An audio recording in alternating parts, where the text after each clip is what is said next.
Good morning, students. Welcome back. So today we are going to start with a new topic, and this topic will just pick up some of the specialized areas in respect of the audit requirements. So as far as this topic is concerned, so this is chapter 6. Let me just share this with you. Okay. Yeah, so I've just shared this document. And in this chapter, we are going to discuss 3 auditing standards. Okay. So that's about subsequent events. 1, going concern, just say 570.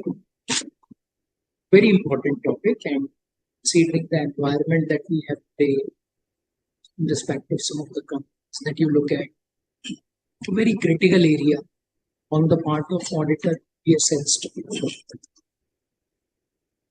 Other one will be about the written representations. So when we talk about written representations, this is again a kind of audit evidence, okay, which is required to be obtained by. Now, in respect of audit evidence, we have already discussed quite a lot in terms of our discussions in the previous session. So today when we'll pick up written representations, which is also called as management representation letter. Okay, so we'll understand that once again that even if you talk about this written representation letter as an audit evidence, this is quite important, but at the same time, it is not conclusive. Okay, and generally, when it comes to the audit evidence, and particularly in respect of written representations, okay, so there's a lot of, I would say, lack of clarity in respect of what this written representation is all about. How this is required to be looked at means in terms of audit. If you are looking at written representations, so how important is that, and how is that going to serve the purpose of the audit? So some of these things we are going to pick up.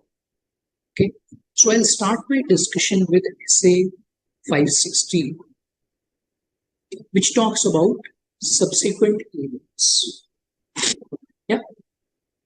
Now, see, even though this is an auditing standard about the subsequent events, and we are required to look at as to what the auditor is going to do in respect of subsequent events.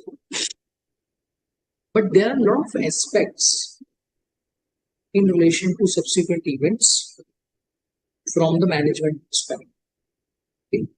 You can say from the accounting point of view that we need to look at as an auditor.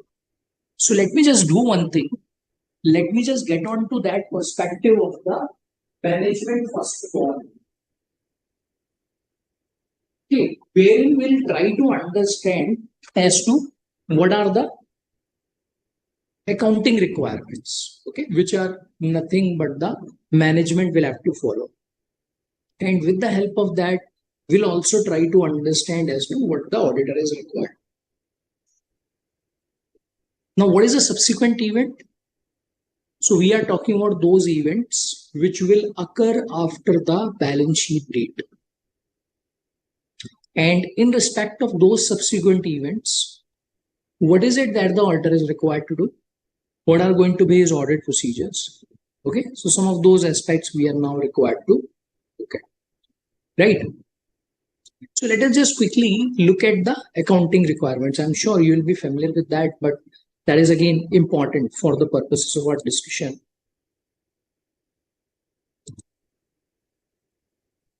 Okay, so let's discuss about the accounting requirements.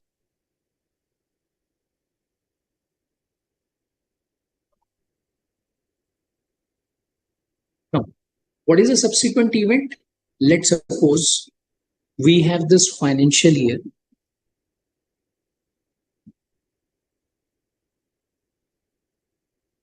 Say 1st April to 31st March. Okay, so this is 1st April 2024. This is 31st March 2025. All right. Yeah, so this is the financial year that we have. Now, in respect of this financial year, now what do we need to do?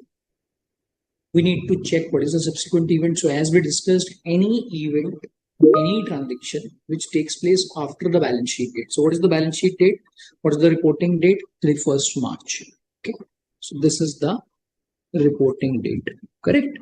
This is the balance sheet date. So any event which will take place after 31st March, that is what we call as subsequent. Yeah. Now, in respect of these subsequent events, we are now required to look at the audit procedures. Okay. So that means after 31st March. But now comes the question that what is going to be the end of this 31st March? Okay. So where do we end this? So in this case, generally after the balance sheet date, what will happen? After the balance sheet date, there will be a period. Yes, there will be a period when the financial statements are required to be finalized. Okay, they are required to be closed. And once the financial statements are finalized, means once they are closed, so what do? They will be sent for approval.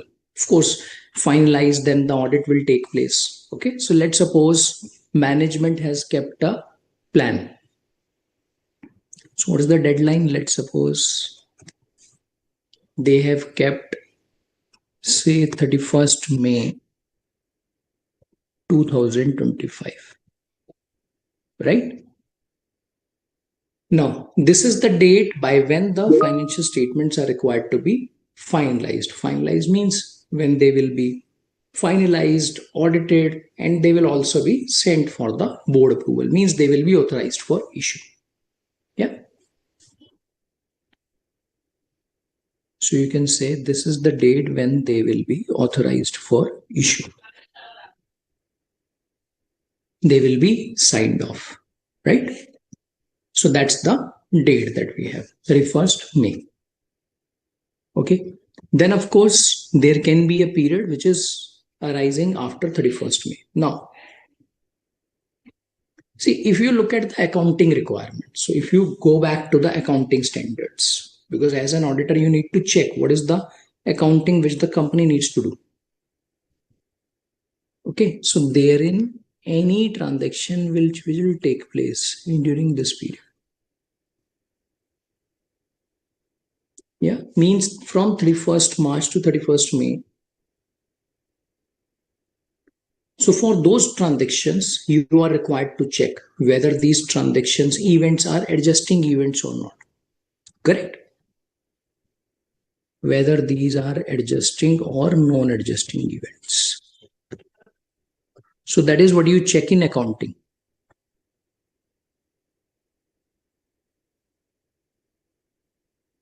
Okay, there is again a criteria for adjusting non-adjusting events. If these are adjusting non-adjusting events, so again, you'll have to deal with it. So simply we can say that as an auditor, if there is any transaction event which takes place after 31st March up to 31st May, then of course you will be looking at it. Correct? But now comes the question, do we also need to consider anything that arises after 31st May? Okay. So there again, as the accountant, means from accounting purposes, once the financial statements are approved, authorized for issue, so then of course you don't need to do anything about it once the financial statements are closed. But as an auditor, there could be certain considerations which may arise even after the, let's suppose, audit report is issued.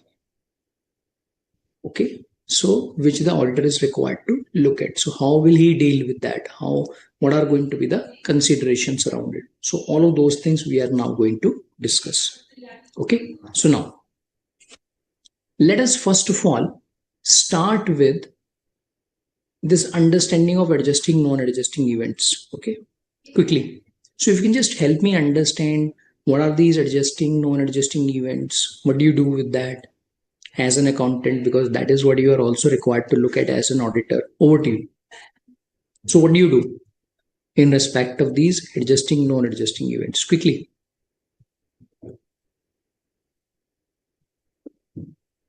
Yes, quickly, over to you. Sir, we will check whether they have been adjusted in the financial statements or not. Okay, so but first of all, what are adjusting, what are non-adjusting events?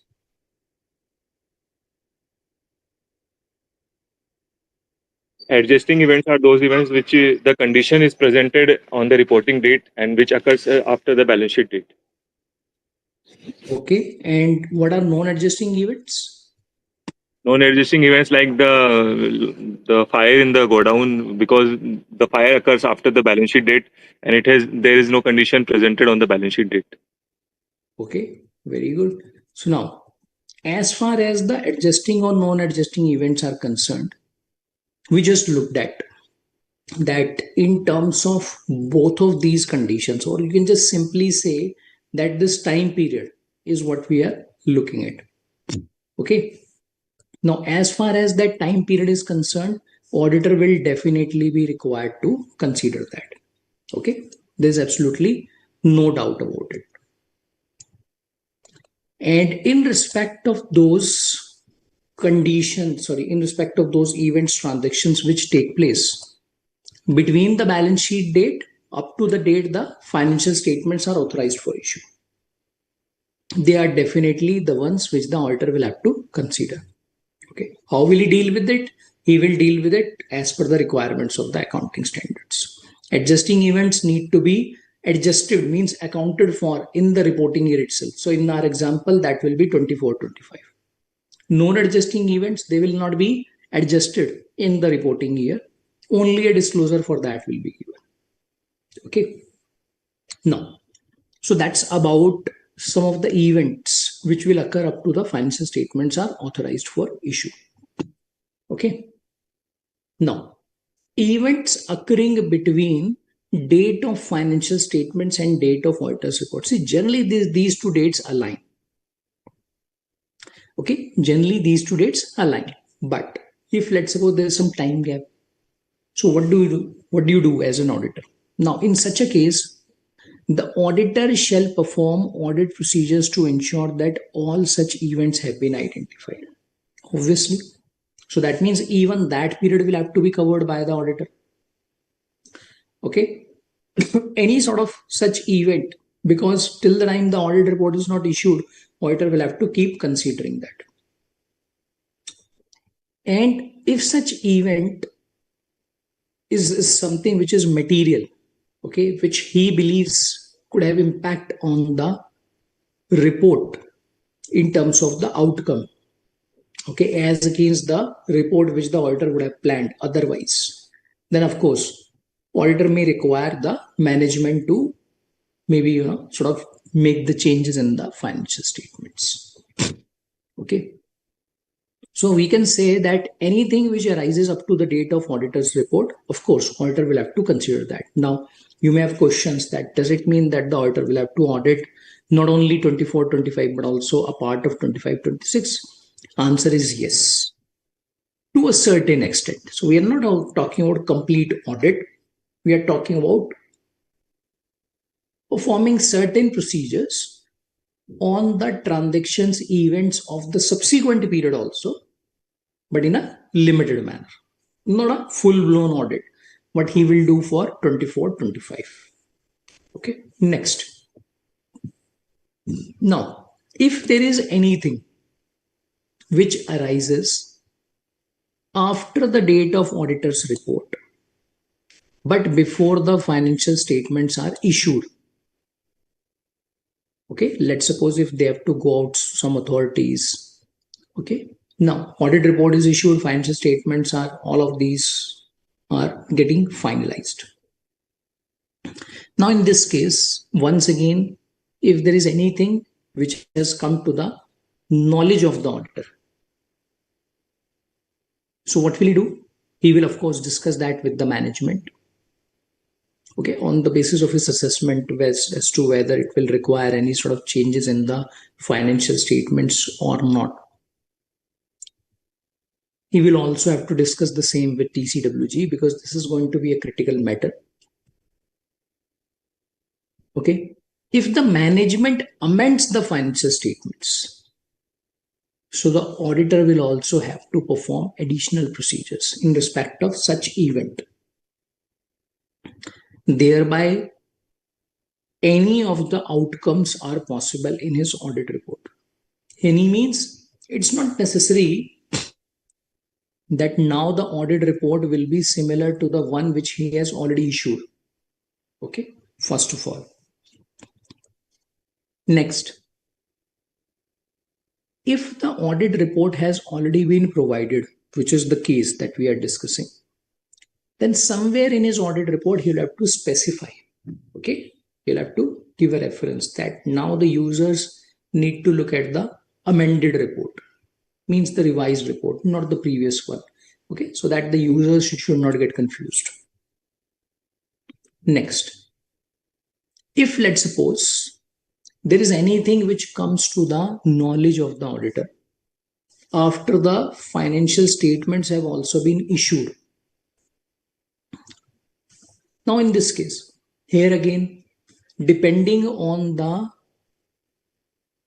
matter which is involved as to how critical is that, how important is that, what impact it is going to have on the financial statements, auditor will have to analyze. He'll have to discuss all of these things with the management as well as TCWG. He'll have to look at as to how this matter can have impact on his audit report because audit report is already issued. And here again, if he believes if the management is also taking appropriate steps in terms of issuing another set of financial statements, then of course he'll have to come up with another audit report. And the moment he comes up with another audit report, he'll have to just specify somewhere that the previous audit report he has issued should not be considered by the stakeholders, and the new audit report which has been issuing, that's going to be the final one. Why? Because the previous set of financial statements are not really valid in a way, because now the version which the stakeholders need to look at is what? That's the version which is meant for the that's, you can say, that's the version which is required to be ignored. Now the new version is meant for the stakeholders. Okay, so now to simply summarize this entire discussion, see, anything which arises during this period, this of course will be looked at by the auditor. Okay, and this is something which is very common. Okay, so even if you look at the audits, the audit will not be completed on 31st March. Yes, sir. 31st March is the date when even the accounting is not completed. So accounting will get completed, then the financial statements will be finalized. After that, the audit will take place. So of course, it will need some time, right? So audit takes some time. Now, in respect of this, any of the event, now the question arises how the auditor will identify that, how the auditor will pick up. See, this is what you also call as subsequent testing. So first of all, auditor will pick up the trial balance. Auditor will also pick up some of the ledgers on the basis of the scrutiny of the trial balance. He will also have some discussions with the management in terms of any event or any major event which might have taken place. He will go through the minutes of the board meetings for this particular period, because that is where the management would have identified, they would also have discussed some of these important events, transactions, okay, which will throw up the requirement for these things, adjusting or non-adjusting events. Okay, now as we discussed that practically this is very common, huh? So for every audit you will be doing this, but when it comes to anything pertaining to this period, Okay. Now this is something rare. This doesn't happen quite often. So you might be thinking that the financial statements are authorized for issue or they have been issued and now the auditor will be considering that. See, these are some of the things which will involve some sort of maybe fraud which is for example, let's suppose the financial statements have been issued and later on maybe there's a news or the auditor or the management gets to know that some of the fraud has taken place in the past. Okay, that is where auditor will have to analyze. Again, the management will also have to analyze as to what is it that they are going to do with that particular set of the financial statements. Okay, in which case some of the regulators will also get involved because once the financial statements are issued, okay, they have gone out to regulators. So to make some changes, again, that's a exercise in itself. So there's a legal procedure which is required to be followed, and if something is required to be done around that in terms of changes in the financial statements, then of course the audit report will also have to be issued on that. But this, as we discussed, is not something which is common. And for this, auditor will also not be designing any audit procedures, because please understand, up to 31st May, when the audit report is getting issued, auditor is there. Auditor is there means he needs to track the transactions in a way. Okay, he is there on the field, he is there with the client. But after 31st May, he will not keep sitting with the company always. Yes or no? And he is not supposed to be performing the procedures after that date. So after that, if something has to come up, either the management will update the auditor that this is what has happened and which he now needs to consider, or maybe it's somewhere in the news, okay, which has been reported somewhere and that has come to the attention of the auditor. So this other development which arises after 31st May, after the financial statements are issued, this is not something which the auditor will get to know through his audit procedures. Okay, this is something which the auditor will get to know most likely through the discussions or maybe from the update, until unless the audit is of such nature. Okay, for example, it's a listed company, so every quarter auditor is doing some review or the audits. Okay, so let's suppose for the June quarter, okay, let's suppose for the June quarter, say this was 30th June 2025. Let's suppose for this particular quarter, auditor has now started the audit or the review sometime over here. So that is where he gets to know. Okay, so these are some of the situations wherein he can get to know about it, but that is again about the audit of the subsequent period. In relation to the period that we were looking at, okay, when this was the reporting year, there will always be a capping. Okay, there will always be a time period up to which the audit will be going on. It will not be going on forever. Understood? Yeah, clear? Everyone clear? Any questions, any doubts that you may have? Sir ये FI 25-26 की फिर Q1 की LR report में भी तो जाएगा ना sir? फिर क्या जाएगा? I couldn't understand. Sir first quarter जो होगा FI 25-26 का, Right. उसका जो LR जो लिमिटेड रिव्यू रिपोर्ट बनेगा फर्स्ट क्वार्टर का, तो उसमें भी तो रिपोर्ट होगा फिर ये? Yes, of course. See, if you are talking about, say, any event which has taken place, okay, now there again, there are a couple of situations. See, if that event is adjusting event, then it is already reported in reporting year. Now, whether that will form part of your next quarterly results, means for 25-26, it may not be there. Why? Because this has already been covered in the reporting year. If that is a non-adjusting event, then of course, because it is non-adjusting, so that's why it will get accounted for in 25-26. And if, let's suppose, the matter is such which arises after this 31st May, then of course you'll have to look at as to when it is required to be considered. Of course, if the audit is going on, review is going on, something is picked up, that is again a matter of discussion between the auditor and the management as to how this matter needs to be dealt with. Okay, so again, to answer your question, if that is an adjusting event, then it will not arise in the current period. Now, what is the current period? So you can say this is the current period.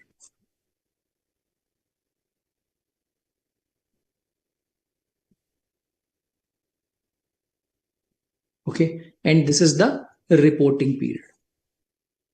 But anything other than adjusting event will of course be getting accounted for or considered in the current period.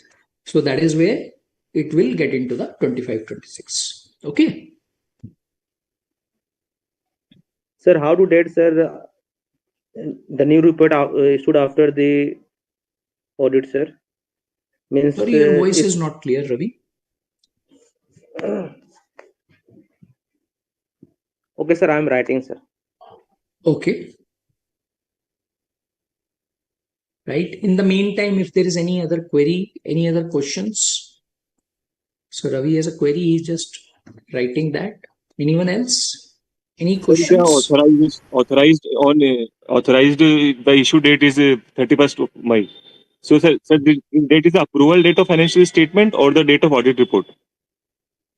See, as we discussed that generally both these dates align. Generally, that is what you find. Okay. Okay. Generally, the day when the financial statements are signed off, that also happens to be the date when the audit will also be closed and auditor will also be issuing the audit report. Generally, these two dates align. But if at all there is a gap, maybe for 1 or 2 days, even if there is a gap, it will not be a big gap. It could only be for 1 or 2 days or maybe 3 to 4 days maximum. Okay, so that's how it goes.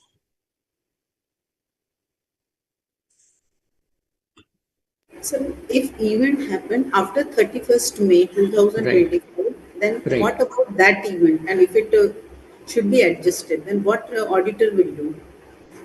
No, so for adjusting and non-adjusting event, you are required to refer the accounting standard.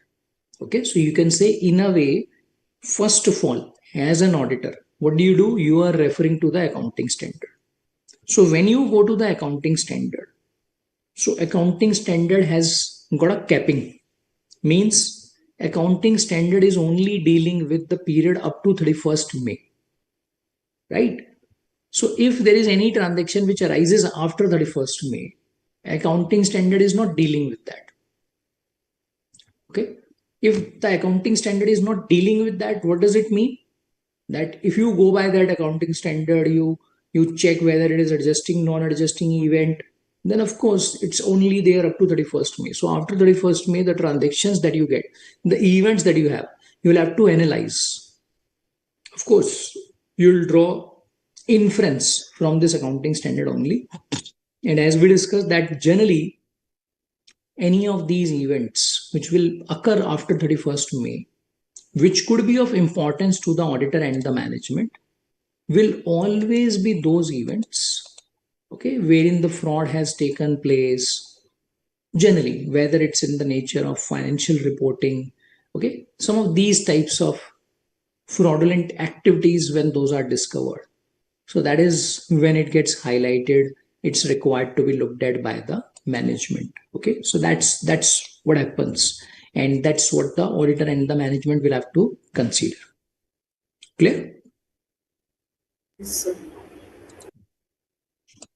Okay, so Ravi is asking how to date after report issued, say 15th day after report, new thing find. So Ravi, I think this is what we have been discussing. If let's suppose anything comes up after the audit report is issued. So now the first point is, how is that matter required to be addressed? So is the matter such, or the nature of this matter is such that the financial statements will have to be amended? Or if not, then the auditor will have to assess whether he wants to continue with the audit report which he has issued. Okay, maybe the management decides not to do anything about it. So is there anything which the auditor would like to clarify? Yeah. As we have been discussing about some of these events, please understand that these are rare. You don't see that every now and then.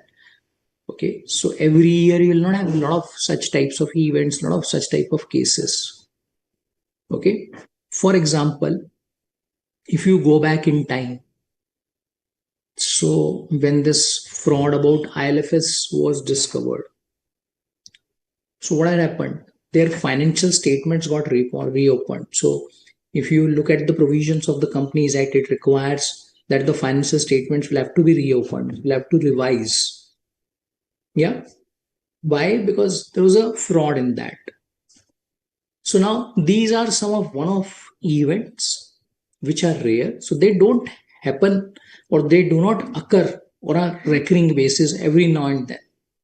But if at all that arises, then again, as an auditor, as a management, you'll have to understand as to how critical the matter is, what is going to be the requirement. And as we discussed, the regulators will also be involved in such matters. So the regulatory requirements you'll have to consider. If at all financial statements are revised, then of course the audit report will have to be issued again. Again means a new one. And for audit report to be issued, first of all, that matter will have to be analyzed. Re-audit will be required.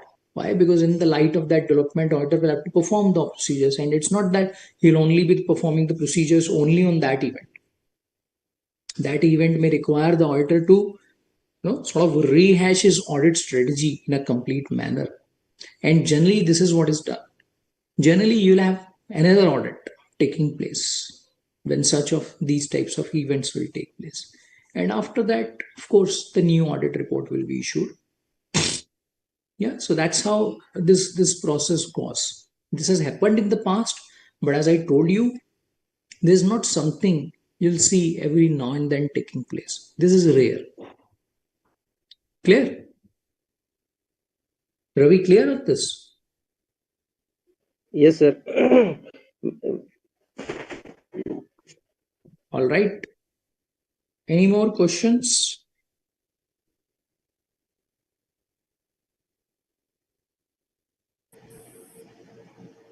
No, sir. Clear, sir. Everyone clear? Sure? Yes, sir. Yes, All right, sir. great. All right. So then what we can do is we can just move on to the next topic. Again, I would say a very important topic, SA 570. Now, see, this auditing standard is all about going concern assessment. And currently, if you look at the financial position, okay, financial performance of some of the companies, okay, considering the economic environment that we have in these days, particularly in the last few years, this assessment of going concern becomes very critical on the part of the auditor. And this is something which you see every now and then taking place. So let's first of all understand what is going concern. And then, of course, we'll talk about as to what the auditor is required to do. Okay.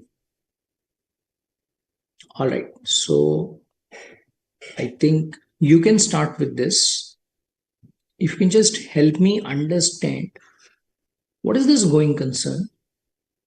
Okay. I'm not asking any audit answer right now. I'm asking more of about the accounting requirement. That what is this going concern? What are the requirements in relation to this going concern as far as the financial statements are concerned? Over to you. Yes, quickly. Sir, assets and liability has to shown in a realizable value, sir, Okay. not historical value. Anyone else? So if there is a period less than 1 year, then the going concern will be affected. Sir, the financial statement prepared on the assumption that entity is going concern and will continue its operation for foreseeable futures. Right. Sir, this is for the way. See, there are we prepare two kind of financial statements, and Okay. one is that the general purpose financial statement always prepared using the going concern accounting basis. Okay. And for the special purpose financial statement for the specific reason, Right. it can prepare, it may or may not use the accordance to the this going concern principles. Okay. Say example, if that there is any tax basis, if you want to some financial statement prepared for the tax Right. computation purpose, for that Right. going concern concept is not needed. Okay.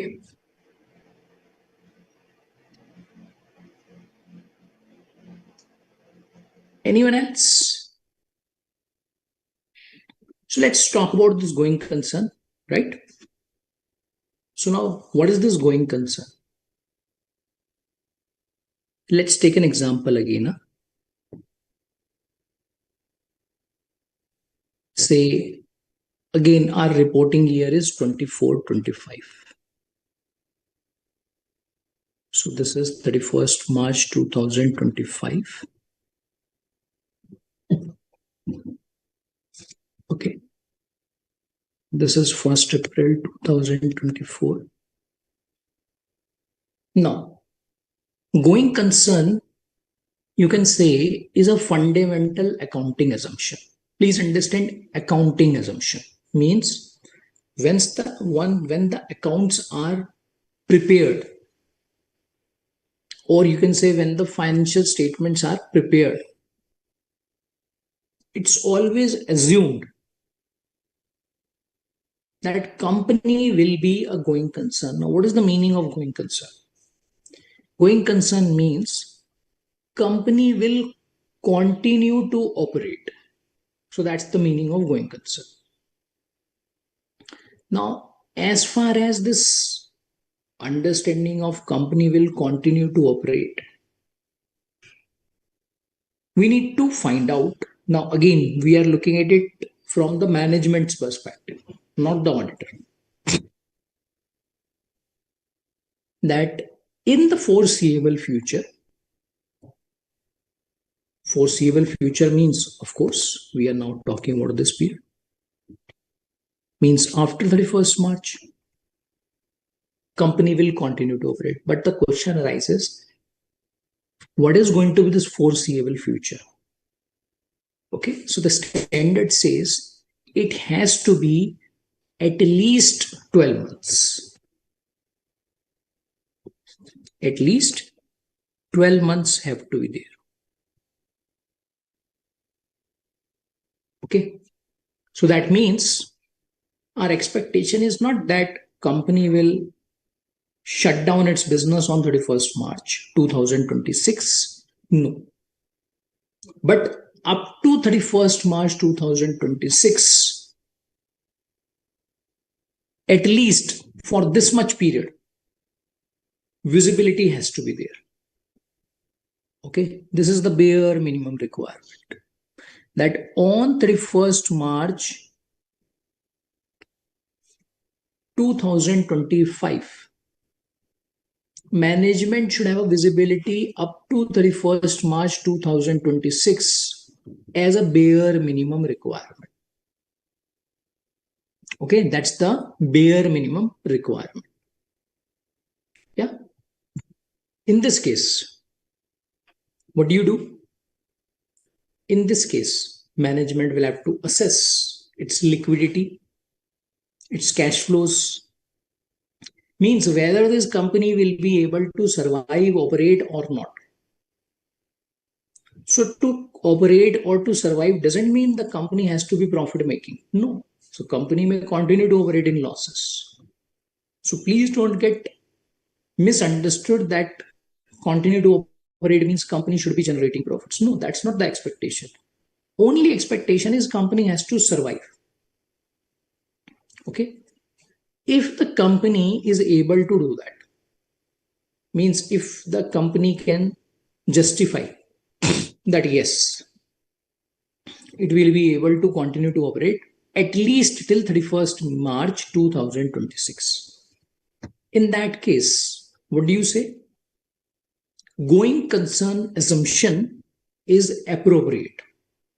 Okay, so then you will say going concern assumption is appropriate. For which year? For the reporting year. In which case, do you need to do anything in the financial statements? No, you don't need to do anything about the financial statements. Why? Because it's the fundamental accounting assumption, right? But let's suppose there's no clarity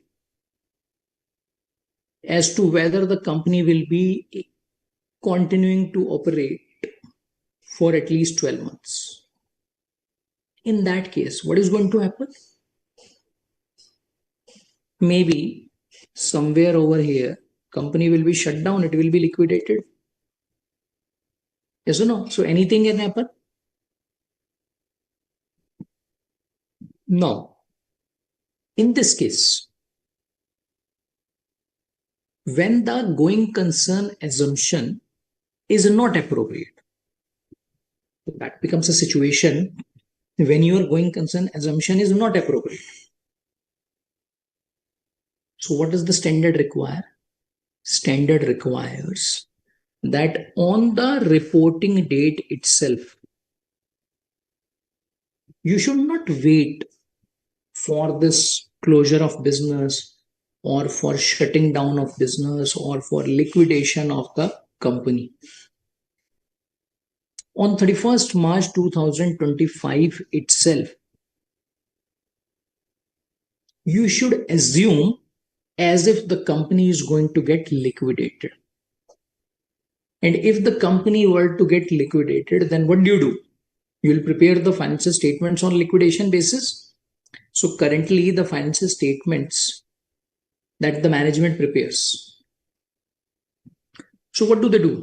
They will record the items in the balance sheet at historical cost, fair value, historical cost, amortized cost, okay, depending on the accounting standard that you have.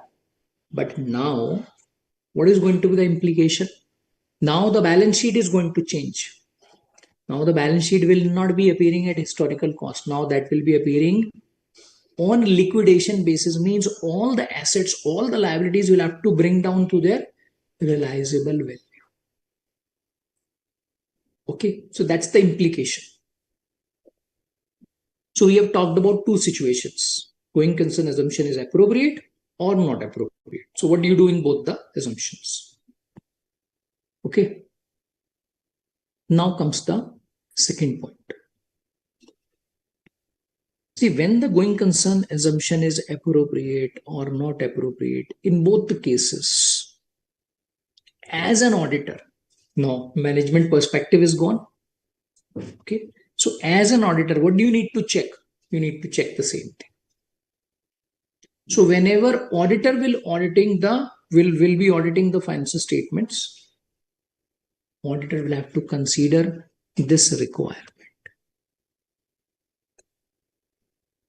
Okay. So now another question may arise. When do you do that as an auditor? See, this is required to be done for each and every company. But where is it that the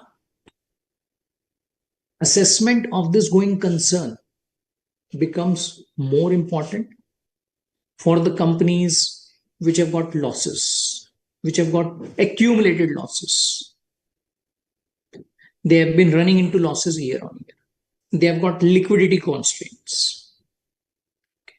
So that is where this challenge becomes quite significant on the part of the entity. Okay, and that is what the auditor needs to analyze. Okay, now there are a lot of factors which the auditor will consider, as we discussed. as to how the company is going to manage the liquidity, what are going to be the cash flows, okay, what all cash outflows will be there, what all cash inflows will be there, because idea is not only about the profits here. Idea is more about the cash flows here, because the company needs the cash flows to survive. Okay, so that is going to be the focus area for the auditor for the next 12 months from the balance sheet date. Understood? Now in this case, there are two things we have looked at. Either the going concern assumption is appropriate or not appropriate, right? There's another part which may get associated to that. If let's suppose the going concern assumption is not appropriate, okay, and the management is not doing anything about it, right? Then as an auditor, will you be worried?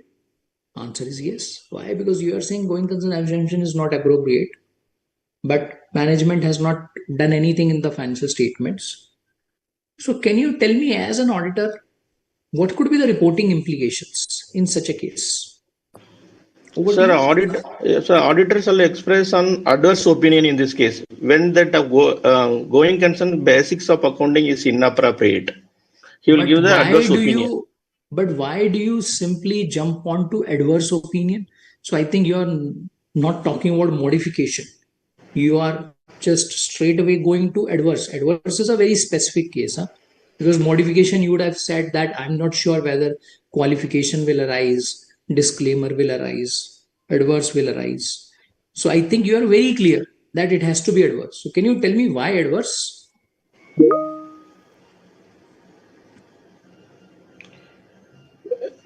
Because the company, the going concern is impacting in the next, the force operation, it's not foreseeable in the near future. We say example, within 12 months, the company, there is a material uncertainty is there. Right. So when there is a material uncertainty, definitely, and also the going concern accounting is inappropriate. In that case, we can give the adverse opinion. However, in case of when the auditor is expressing the unmodified opinion, he will provide the unmodified opinion in the audit report. Okay. However, he can insert the separate section. It's a material uncertainty relating to going concern. Okay. So he will explain what is the material uncertainty is there in the financial statement. He can specifically mention it. But when this is when the going concern accounting is appropriate. But material uncertainty when there is exist, that situation we can do so. When the going concern basis of accounting itself is inappropriate. Right. That case, the auditor can directly go and express the adverse opinion. No, what my point is, my question remains same, that why adverse opinion? So you are saying because going concern assumption is inappropriate, that's why. But is that the criteria for the adverse opinion to be given? Is that the case? Any thoughts? Anyone else? If you can just also. Sir, if it is pervasive now, then it will be the qualified opinion. Very good. Now that is the point. That when do you give adverse opinion? You give adverse opinion when the impact, the error in the financial statements, which you call as misstatement, is not only material, but that is also pervasive. The pervasive, the entire financial statement when it has impact. Right. Okay. Yes, and right. Now, yeah. Because your entire balance sheet has to be prepared on liquidation basis, realizable value, management is preparing that at historical cost.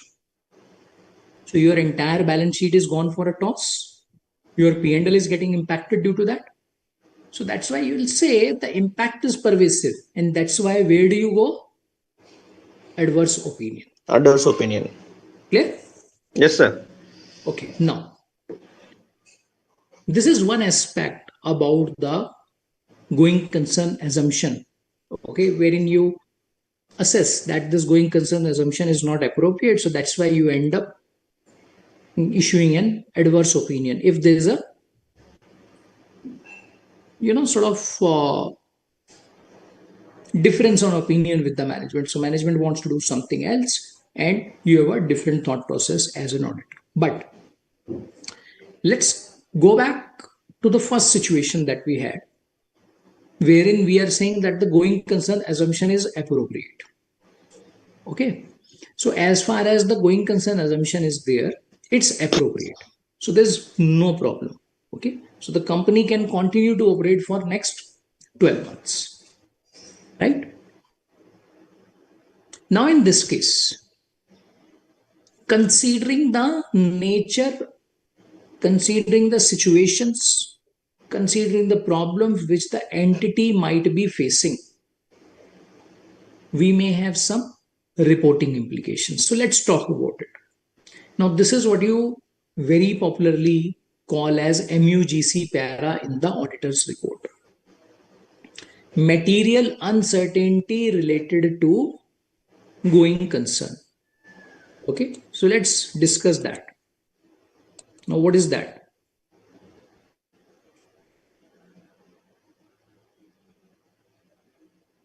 Let me just share this document.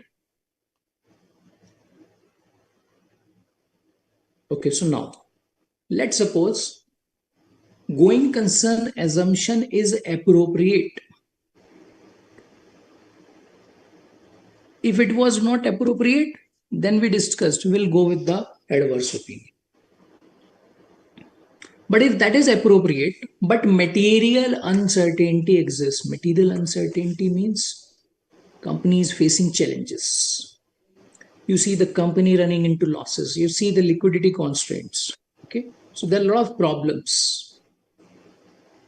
So even though the company is going to operate for next 12 months, but the problems are going to be there. So that's why, what do you want to do? Now you don't want to bring in any modification in the auditor's report.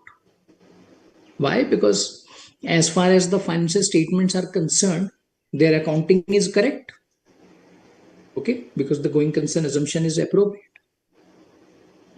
So in this case, what do you want? You want that the users of the financial statements, the stakeholders who are involved, okay, they should be aware of the situation which has been going on. It's important for them. Yeah, and that is your consideration as an auditor. It's important. Huh? If the financial statements disclose about it, then you are absolutely having no problem. So what will you do? You'll ask the management that please include appropriate disclosure about this material uncertainty in the financial statements. On the top of it, you will give a highlighter.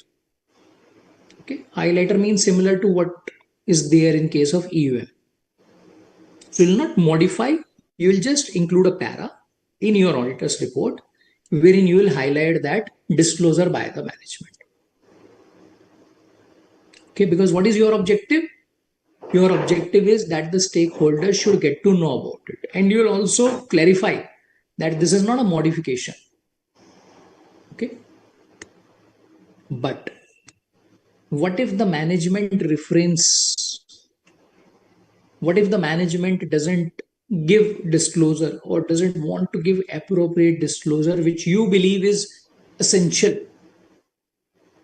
So there again, it's an accounting problem. Why? Because accounting is not only about passing an accounting entry. Accounting means recognition, measurement, presentation, disclosure. All of these are what? Accounting requirements only. Yeah. So if the management doesn't give the disclosure, there again, what will happen? You'll have to assess that there is a disclosure deficiency.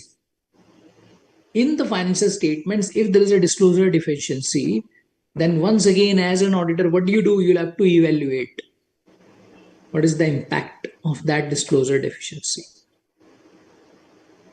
If you believe this is material but not pervasive, you will go with qualified opinion. But if you believe no, it's going to be pervasive, means this is quite fundamental, okay, and which is going to have this bearing on the entire set of financial statements. That is where you will get on to the adverse opinion also. Okay. Sir, generally the impact of the going concern assumption is pervasive. See, there are two things here. Please understand. As you rightly mentioned, it's not about generally. Every time you say going concern assumption is inappropriate. Okay, I'm talking about this situation. That is where you are absolutely right. Impact will always be pervasive. So it will be material and pervasive. There's no doubt about it. That is where you always get on to adverse opinion. But now we are not talking about going concern assumption not considered as appropriate. Please understand. You have evaluated the going concern and you have found that to be appropriate. Okay, so the problem in this situation is not about going concern. Problem in this situation is about material uncertainty which is involved. Okay. Yeah, so your concern is slightly reduced, but still you want to highlight that in the financial statements. And you want management to do that. Why? Because financial statements belong to the management only. So that's why they will have to do this. And that's why in this case, you will have to assess as to whether they will be pervasive or not in terms of the disclosure deficiency. Okay? Yes, clear, sir. Very clear. Right? Because that will also be dependent on the disclosure which is given. Let's suppose you want a particular disclosure to be given in a detailed manner. Maybe management is happy to give the disclosure, but they do not want to detail out. So that's why you believe that some of the facts will not be clear on the basis of the brief disclosure which is given by the management, or maybe some of the fact pattern you want the management to give, but the management doesn't want to give. That's why you'll have to assess. So we are not saying that the disclosure is given or not given. We are saying whether the disclosure is adequate or inadequate. Yeah, so that's why you may think that of course disclosure is given, but it's inadequate. So that's why the impact is not pervasive, but of course it's material. Okay, so either of these situations are possible, but generally and practically, what you get to see is you land up in this situation in most of the cases. Here again, if I have to break it down into three situations. So we have A, then we have B, and on B we have B1 and B2. Okay. So A is a rare thing. A you don't get to see anywhere.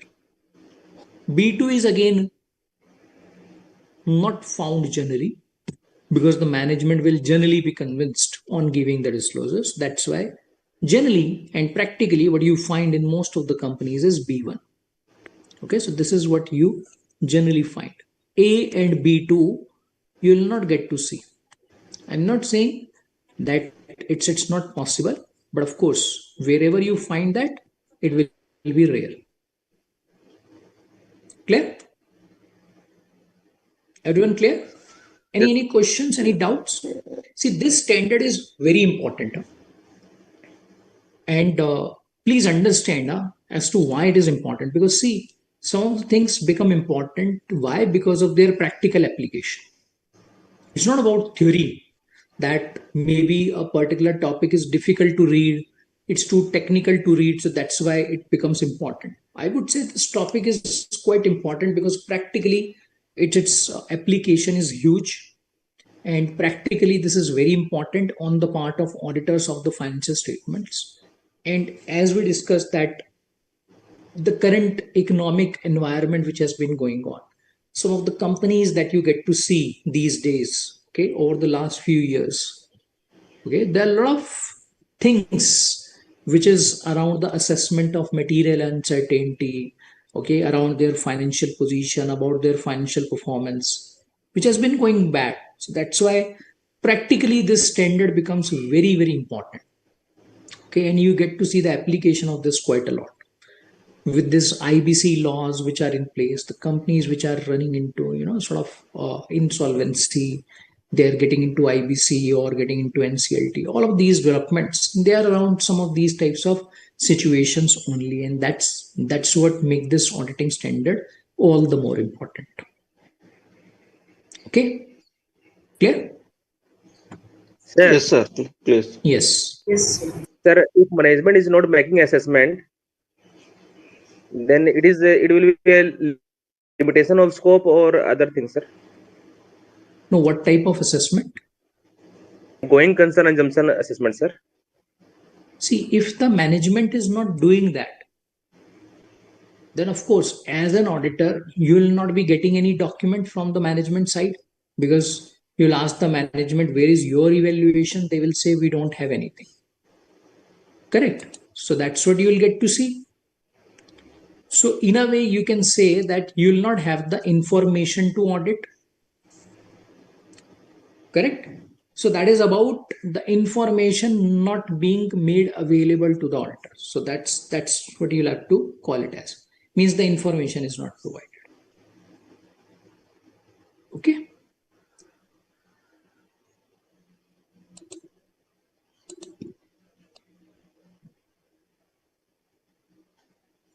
All right. So now, moving on to the next one again.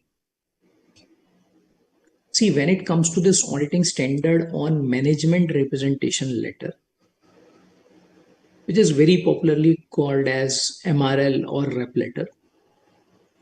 See, this topic is not too typical, not too difficult, but its practical application is very limited. Not because it's not required or it's rare, but because there's a knowledge gap.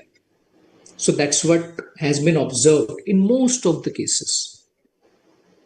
So we can say this is one area wherein practically, I'm not saying theoretically or in your exam, wherein practically a lot of mistakes are observed.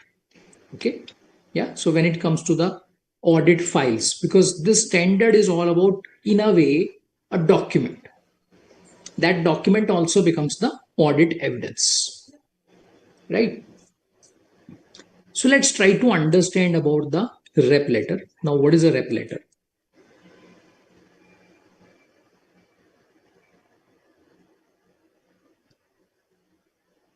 Now, what is a rep letter? Management representation letter. When the audit is performed, okay, so now what will happen? Auditor will ask from the management in writing about everything that goes into the financial statements. So you may be thinking, but why is that required? And where is that required? See, that is required for every audit. Or you can say for every set of financial statements. Now, why is that required? Because that also acts like an audit evidence. What is the objective of the audit? To obtain audit evidence. Let's put it in a manner. Let's suppose if I am the auditor and you are the management. Okay, let's put yourself into the shoes of the management. Right? Now, you are the one who has prepared financial statements. Yes or no? So the financial statements have been prepared by you. You are the one who has prepared books of accounts.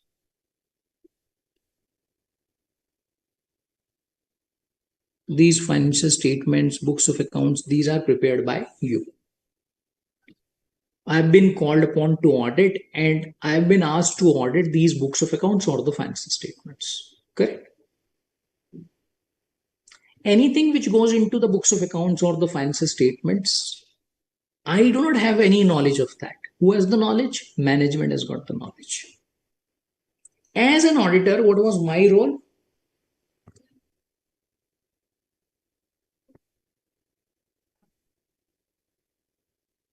My role was to inquire. Of course, to perform audit procedures as well on the set of financial statements. So you can say I was performing audit procedures on that.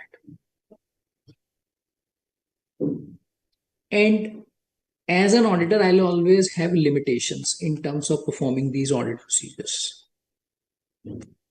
Why is that a limitation? Because anything which the management provides, I'll be able to only do that. Something which the management doesn't provide, can I do that? Tell me, what do you think? Can I get on to that? Is that my responsibility? Is that my duty? What do you think? Anyone?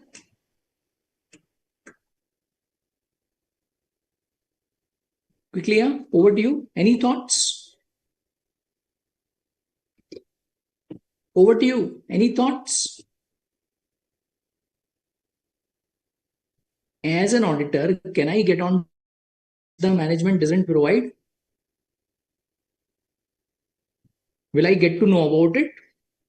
Tell me quickly. Over to you. Yes, sir, we Anyone? can get the information from the news and the media itself. Oh, yeah, but that is again something which the management has provided to the news or the media, isn't it? Yes, sir. Yes or no? So if there is anything which the management would want to hide, will I get to know about it?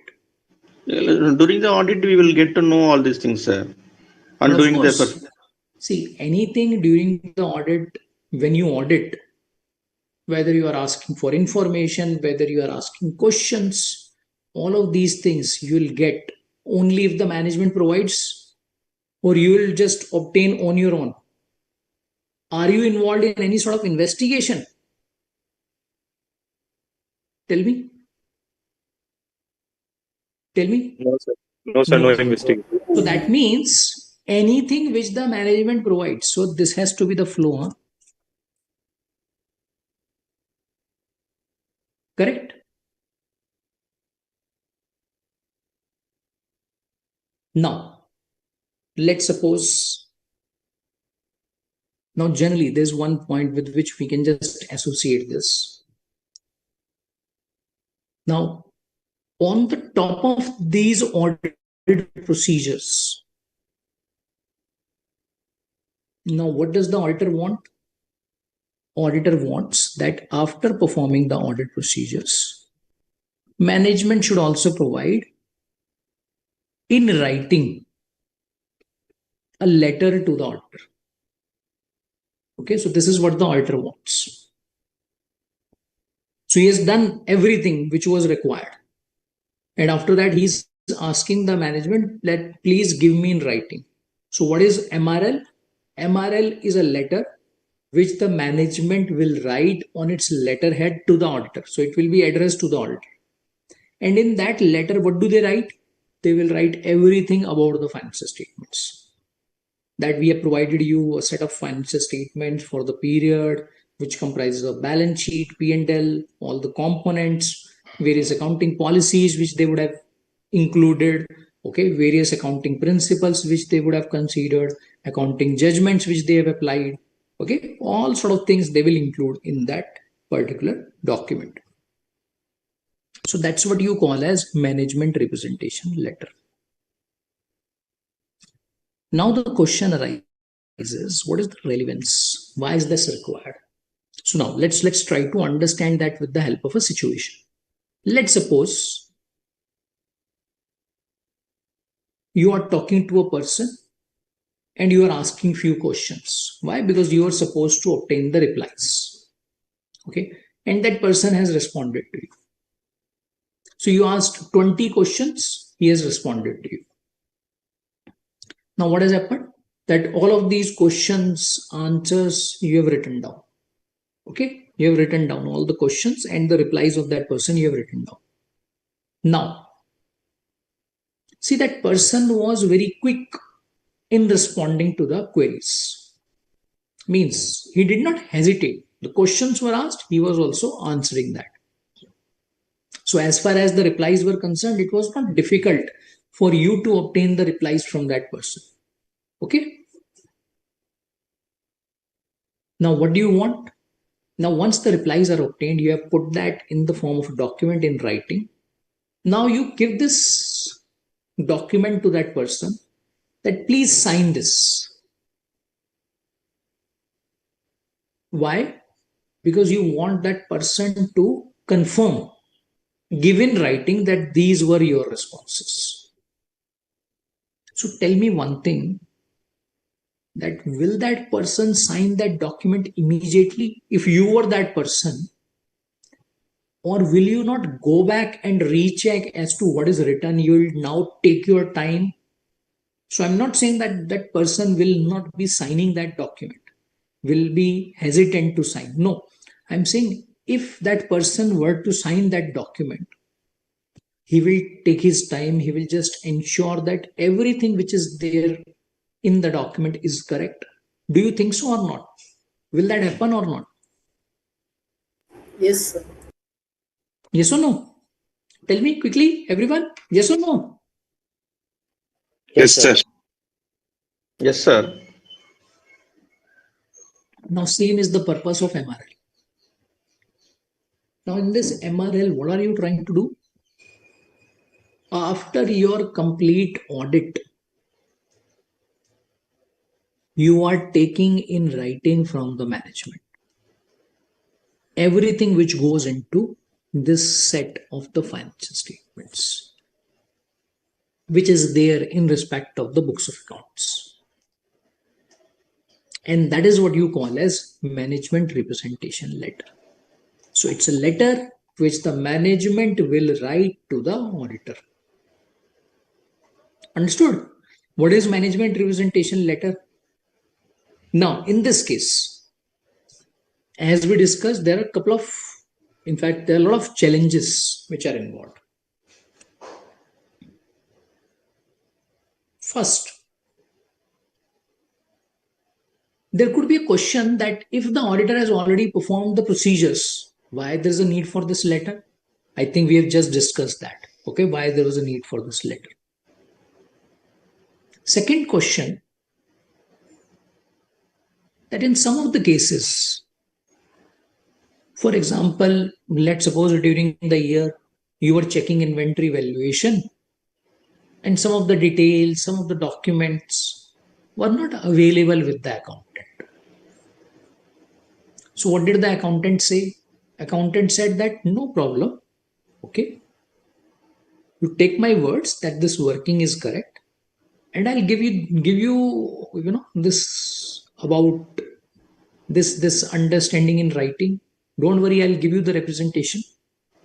Okay, this management representation you'll obtain will write that this information is correct. Similarly, you go to the sales team.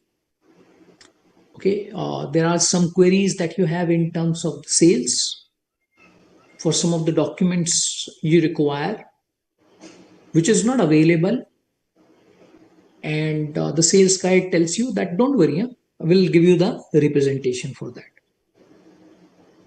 Similarly, during the year, there were some loans which the management had given to few parties, okay, for which no details were available. So you were asking for the details. They said, don't worry, so documentation is yet to be done.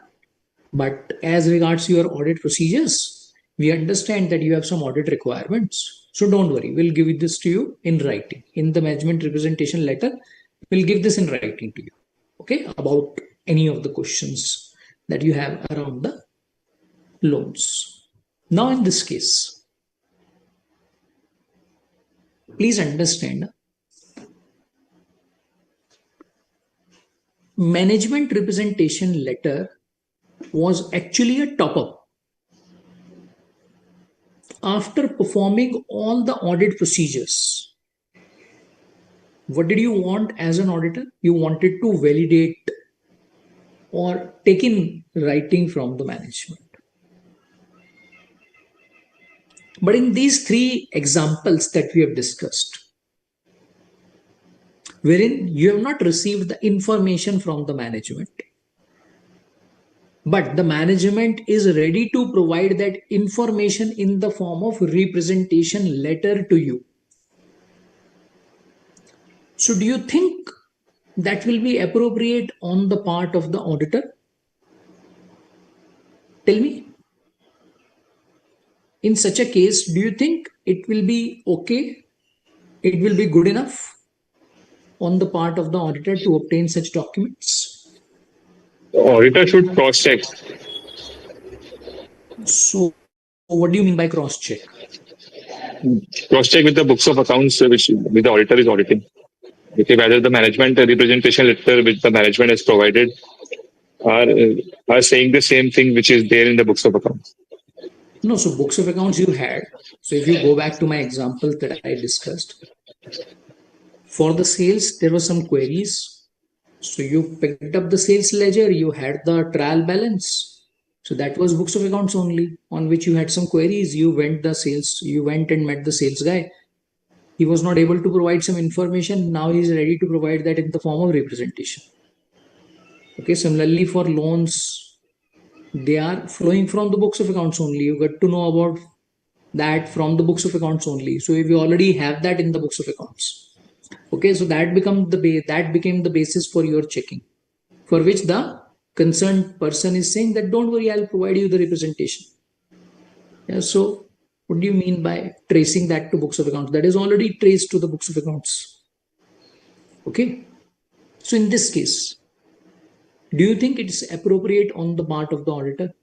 Over to you quickly.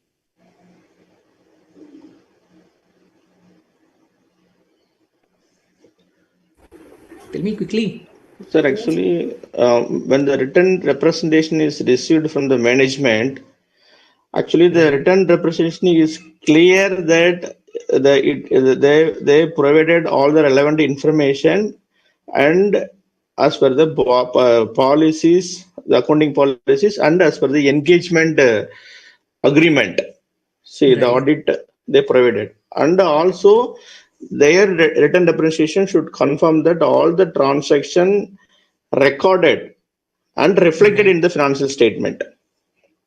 Right. See, when we perform the audit, there are two situations will arise. When the thing is that is not as per the written representation, or if it is as per the written representation, it is well and good. Right. If it is not as per the written representation, definitely the auditor is concerned about the competence and the integrity and the ethical value of the management. Right. Yeah, he definitely he will do the audit procedure to resolve the matter. Okay. And he will, if the matter remain unsolved, right, the auditor will reconsider the assessment. Definitely, then that competence, integrity, ethical, all this value, and and also we will get determine the effect of the reliability representation. No. So I think let's first of all answer this question, that the three examples that we picked up. Okay. Okay. So is that appropriate on the part of the auditor? Yes or no? Because I couldn't understand, the basis. Okay, whether you are answering this for yes or for no. So first of all, please clarify whether it is appropriate or not appropriate. Not appropriate, sir. Why not appropriate?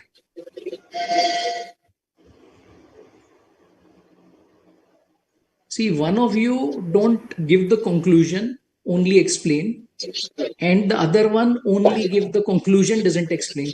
I want both the things, huh? Please try to, sort of try this.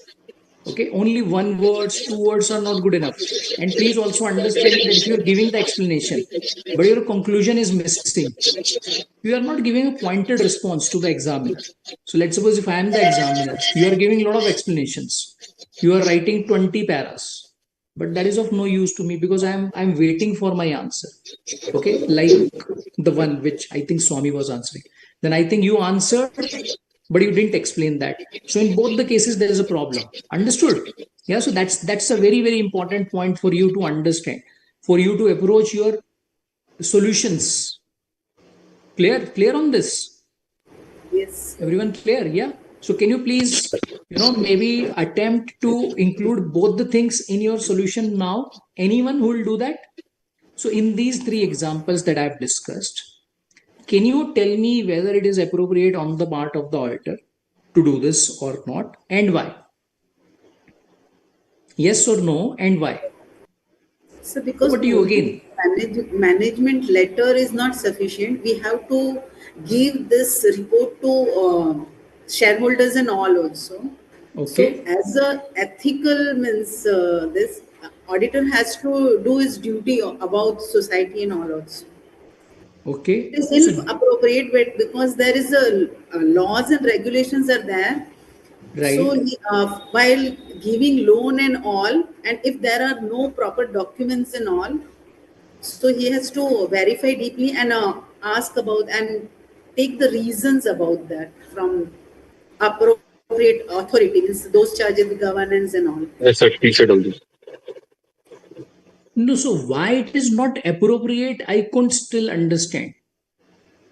Still, I am waiting for that answer. Why it is not appropriate? Just because you are saying auditor has a responsibility towards shareholder. Obviously, auditor has a responsibility towards shareholder.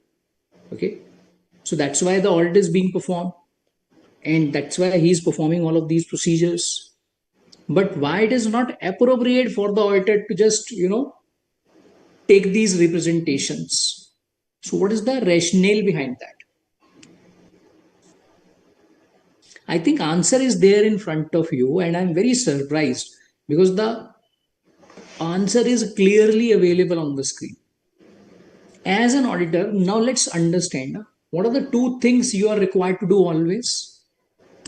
First, you will perform your audit procedures and you will obtain the representation letter. If the management provides any of these, but not both, so will that be appropriate? Answer is no.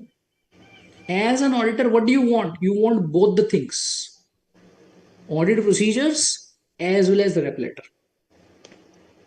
So if you are performing the audit procedures, not obtaining the rep letter, will that be good enough? No. And at the same time, if the management says that forget about the audit procedures, or some of the audit procedures please ignore, or some of the information please ignore, I'll provide you the representation letter. Will that be appropriate? Again, no. Why? Because you conclude your audit once you have both these things available. Why? Because management representation letter is also a kind of audit evidence. So if you do not obtain this audit evidence, then you will have to assess your reporting implications because your conclusions may change. But there is a problem with this representation letter. What is the problem? Even though it's an audit evidence, but this evidence is not considered to be conclusive. So this is not a conclusive evidence. Means you can't just simply go by representation letter. Otherwise, what the management will do is you start the audit, they will give you the rep letter, and you are done. Isn't it? Yes or no? Yes, sir. It is a general Otherwise, evidence. you Yeah. start the audit, you take the financial statements. So the management will send the financial statements. They will also send a letter to you. And they will say that, please give me my audit report. So why there is a need to perform audit procedures? Understood? Clear? So that's where you find a lot of problems. Now I'll just tell you the practical problems, or the practical, sort of deficiencies. Sort of, I'll just call it as. See, these three examples which I gave you. So this is what generally happens when you go ask the documents from the management. Okay, audit is not an easy job. Audit is like a project. And every time I tell you that whenever you want to, sort of get more clarity around audit, what you should try to do is you should try to put yourself into the shoes of auditor, and you should just try to think as if you are auditing that particular financial statements. Okay. So first of all, it's a project which involves managing a team. So as an auditor, you are managing your own team. It could be a team of 2 persons, or it could be a team of 20, 30, or 50 persons. Okay, so the people management, that skill set is required, because you have to get the work done from your team members involved, including yourself. Plus, there are people from the management side with whom you get associated. So you have to obtain the information. You have to get the work done from those as well. Right? On the top of it, you have a timeline to manage within which you have to complete the thing. On the top of it, you have to apply your judgment, okay, your skill set, because it's not an easy task you're doing, you're auditing. Okay, there's a lot of responsibility attached to that. And that's why it becomes enjoyable also. Now, in this case, with some sort of challenges that you'll have, as well as the management, because they will also have to get this thing done from you. Like you are getting it done from the management wants to get it done from the auditor. So at times, some of the information may not be available with the management. At times, the information they may not want to provide. Why? Because they may think that let's get done with this work easily and faster. So they may say that don't worry, let's not get into these details. I'll provide you this in writing. Okay, so this is what practically happens. Or maybe they do not have the agreements. But what do they do? Now the auditor is asking, so they will say that, okay, we'll put this in writing in the rep letter. But is that appropriate? Answer is no. See, is that required? Of course, yes. But can we say that's the only evidence? No, that is not something which will work. That will be incomplete. Understood? Yeah. So now, every time you have this requirement of MRL, please keep in mind some of these aspects. Another important point. See, the MRL is something which you obtain towards the closure. So generally on the date when the financial statements are signed off, that's the date when the audit report will also be signed off. And that's the date when the management representation letter is also signed off. Generally, all of these documents are kept of the same date. So near around the auditor's report. Why? Because you want the management to ensure, okay, when they are giving in writing, that each and everything is covered therein, including the subsequent events. Because somewhere as around those subsequent events, that is also required to be covered over here. Yeah.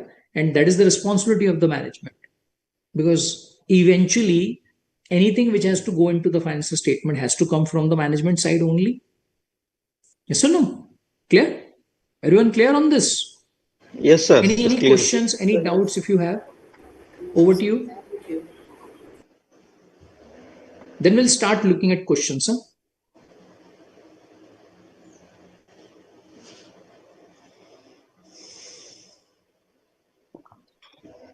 Any questions, any doubts? No? Sure? Yeah. Okay, all right, so let's move on to the questions.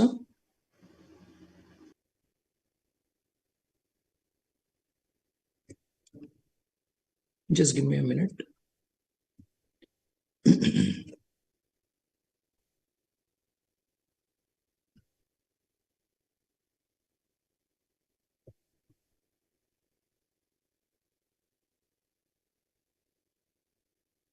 Okay, so let's pick this one. Audit and Company is the statutory auditor of Fun Journey Limited, a company engaged in the tours and travels business. Company has an annual turnover of 1200 crores, profits of 150 crores. While planning auditors discussed the requirement for a written representation letter from the management for confirming that auditor is provided with all the relevant information and access as agreed in the terms of audit engagement, means the engagement letter, and all the transactions have been recorded and are reflected in the financial statements. As the audit was near to completion, auditor disagreed with the management on one of the matters, including need of written representation, contending that verbal confirmations given during the audit should be sufficient. Thus, separate written representation is not required. Audit and Company, however, explained that under SA 580, obtaining a formal written statement from the management is mandatory. Company refuses to provide written representation letter despite the several requests from the auditor. In this case, I think there are few questions attached to this. First, whether the contention of the auditor for seeking this letter is justified. What should be the form? Form means in what form you should have this. It should be in writing, Word file, Excel file, PPT, or verbal is good enough. How should the auditor proceed if the management refuses to provide the representation letter? Over to you. I think we just discussed this. Over to you.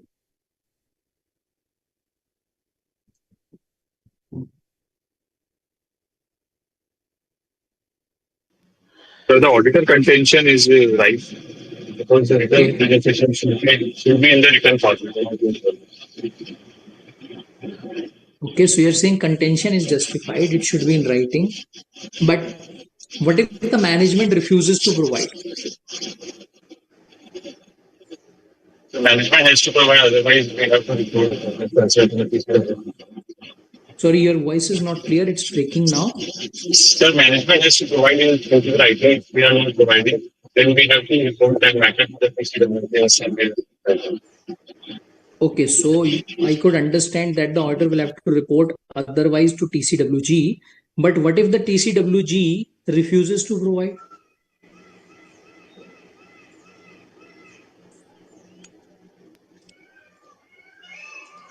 If the TCW is refusing, then the matter is pervasive, then we have to qualify on it. Okay, so you're saying it will have some reporting implications, is it? Yes. Okay. Anyone else? Anyone else? Quickly. Sir, the written representation in this case is must. See, actually, the terms of engagement will always very clear on this part. Okay. It is a duty of the management responsibility to prepare the financial statement in accordance with the applicable financial framework, reporting framework. Right. And they have to prepare in accordance with that, and including their fair presentation. Okay. It has to be give the true picture about it. Okay. And it's also it's a responsibility of the auditor to get that written representation from the management. They can definitely do the follow-up. In this case, they done the several follow-up. However, they are not given. They refused to actually in this case. Right. This contention of the auditor is correct only, but when they fail to give the written representation, yes, the auditor is always they can check about the objectivity and the integrity and the ethical requirement of that ethical matters. They can always check with that. Okay. Why they are not giving? Correct. Is there any problem? Is there any fraud? Is there? All this aspect, the auditor can keep it in mind, and they can do the further audit procedures. Correct. They can definitely discuss with those charged with management and the management also in this matter, and accordingly auditor can draw the conclusion. Right. Very good. Anyone else? So let's look at this. See, I think the requirement we have already looked at as to, what is required to be obtained, how is that required to be obtained. In the given case, if the company refuses to provide, okay, so therefore we can say the contention of the management is definitely not in line with the requirements of auditing standard. So contention of the auditor is absolutely correct. And as we discussed, this has to be in writing. Okay, so what is the form? It has to be in writing always. So it can't be verbal. Now, in terms of writing, it doesn't mean that it has to be written by hand. Generally, it's the Word file in which it's written, and on the letterhead, it's printed, and that's how it's provided by the management to the auditor. Third, what if the management doesn't provide? See, when the management doesn't provide this document, it raises a big question mark. Okay, and I think we can just go back to the similar example that we were discussing, that if, let's suppose, you have asked a person, okay, certain questions which he has answered, but the moment you ask him that, you want this in writing, or for that person to validate in writing, but that person refuses, so immediately a question will come to your mind. And some of these replies which I have got, are these really correct? Otherwise, why would he refuse to do that?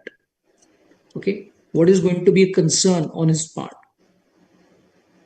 Because if the other person is absolutely correct, he is not tried to hide any of the things, he should always be okay to give that in writing. Otherwise, he'll have problems. Okay, so that will always have a question mark. Okay, you can say some sort of suspicion will arise. That can also put a question mark in terms of the management integrity, one can say. And that's where this reliability which the auditor will always have. See, auditor will always have some level of reliability with which he will approach his audit, with which he will do his risk assessment. I think that will go down. For which, of course, auditor will have discussions with the management, TCWG. See, the management and TCWG are same here, in a way, because we are talking about the company. So the company is refusing to provide. Okay, in which case, if they insist that they do not provide, then of course the auditor may have to evaluate the reporting implications, because in a way this is one of the audit evidence which the auditor has to obtain. And if the auditor has not obtained the audit evidence, then of course there's a limitation. Yeah, and if there is a limitation, there again it will have two course of action. If the impact of that is considered to be material, there has to be a qualification. If the impact is material and pervasive, there will be a disclaimer. Correct? Yeah. So in this case, this will definitely have some reporting implications. Generally, you do not find this situation, means the management not providing the rep letter at all. They can always have some concerns in terms of including some of the points, but to provide this document in entirety is not something that you get to see. Okay, management will provide that. So it doesn't happen that the management will not provide practically. Okay, but if they do not provide it, then it's a big problem as far as that particular audit is concerned, and that too unnecessarily, because this is one document which the management can easily provide. Yeah, so that's why this can have big reporting implications on the part of the auditor if the management refuses to provide, right?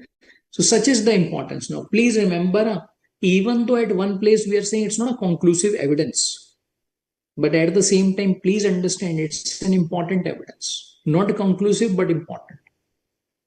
So despite the audit procedures, this is required to be obtained. So you can't say this is not conclusive, so that's why it's not going to be so important. Clear on this? Yeah. Any questions, any doubts that you may have? Over to you. Then I think we can take a break. Any questions? No? All right. So Sir, let's take a break. sir, Yes. I think you have some sir, query. Yeah. yes, sir. Why in see actually the written representation is the general evidence. It's not a conclusive evidence. But Right. however, we are considering as a evidence. Why it's so, Yes. sir? See, let's go back to the understanding of evidence. Anything which the auditor will obtain during the course of his audit, or you can say anything which will associate as part of audit procedures in terms of the documentation, in terms of the verbal inquiries. What do you call it as? Audit evidence? Yes or no? What is an audit evidence? So auditor will check the depreciation calculation, he'll obtain the working file, he'll prepare his working paper. Okay, any of the supporting documents he obtained. All of these are what? They are nothing but the audit evidences. Okay, so same goes with this representation letter also. So that is an audit evidence because the auditor has, it's a kind of procedure which the auditor has performed and obtained this information. Sir, I have a query. Yes. Yes, sir. Before qualifying or disclaiming our opinion, the auditor should seek the representation from the TCWG. So please understand that audit is being performed for the company. I can understand your point that there's a difference between management and TCWG. But please understand that we are talking about audit in the context of a company. Company has got management as well as TCWG as well as various other personnel. So when we are saying that the management is not providing, in a way we are saying the company is not providing. And please also understand if the management refuses to provide anything, so that will always be with the concurrence of TCWG. Okay, so it will not happen that the management refuses and the TCWG will say, oh, we didn't know about it. Let us talk to the management and we'll just arrange that. So again, practically, this is not how it works. But of course, your point is absolutely valid. If the auditor doesn't get that, he will always reach out to TCWG. Eventually, he has to reach out to TCWG because for the reporting, he has to communicate with TCWG and this is going to be a critical matter. So he will talk to the TCWG. Yeah. So when you are saying management refusing, so in a way we are saying company refusing here. Understood? So that's the Yes, sir. context. Got it, sir.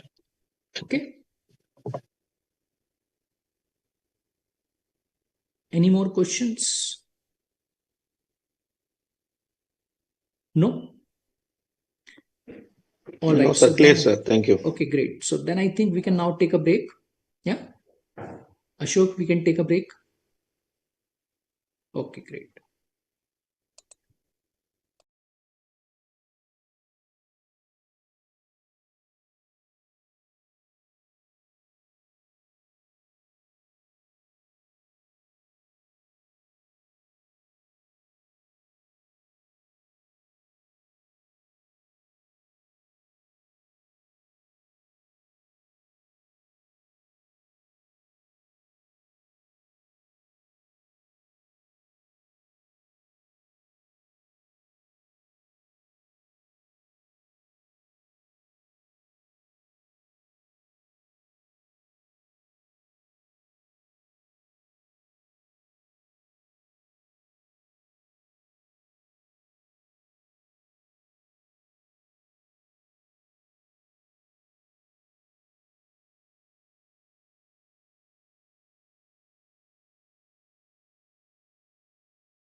So let's look at some more questions.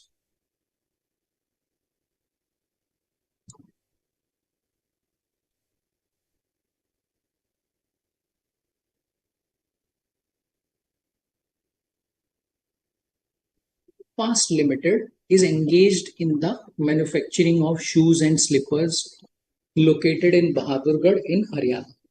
Okay, so they are in the manufacturing.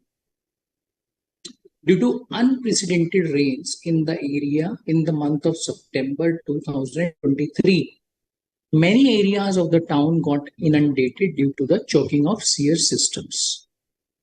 As a result of the above, companies' premises located in the town were also affected, resulting in damage of stocks. Company has lodged a claim with the insurance company for rupees 1 crore. And the same is shown as claim receivable as on 31st March 2024, as the claim was not settled at the year end. Yeah, so please remember, we have this reporting year of 23-24, okay, in the given case. Now, insurance surveyor appointed in the case submitted a report to the insurance company recommending a claim of 45 lakhs in the months of in the month of April 2024. Company has also given its consent. Okay, so the insurer surveyor has submitted a report. Recommendation is also given by the surveyor. Further, the company has also settled this. Means company has approved the claim amount of 45 lakhs. This settled amount of 45 lakhs was transferred to the bank account of the company on 15th May 2024. Okay. Yeah. You have just finished performing substantive procedures of the company by the end of May 24. So I think you happen to be the auditor of the company and you are involved in the audit, and it seems audit has been going on till May. Is there any responsibility cast upon you as the auditor of the company in the above situation? Over to you. I think it's a very simple one for you to answer. Over to you. Yes, sir, it is an adjusting event since the condition is presented at 31st March. Okay. And as per SF 560, auditor has to consider this. So what do you mean by auditor has to consider? What is the meaning of consideration here? Consideration that the financial statements of the financial year 23-24 has to be taken this amount. No, so but this amount is already taken. So if you look at the financial statements, okay, so the company lodged a claim for 1 crore and the same was shown as claim receivable. So it is already included in the financial statements. So what else do you want? So it's already included. It's already taken, considered. Sir, it is exactly the adjusting events. See, the company has already recorded the 1 crore on 31st March 2025. Right. But here the 45 lakhs, they confirmed that the 45 lakhs only will be the insurance claim. Right. And the company also provided for that. Right.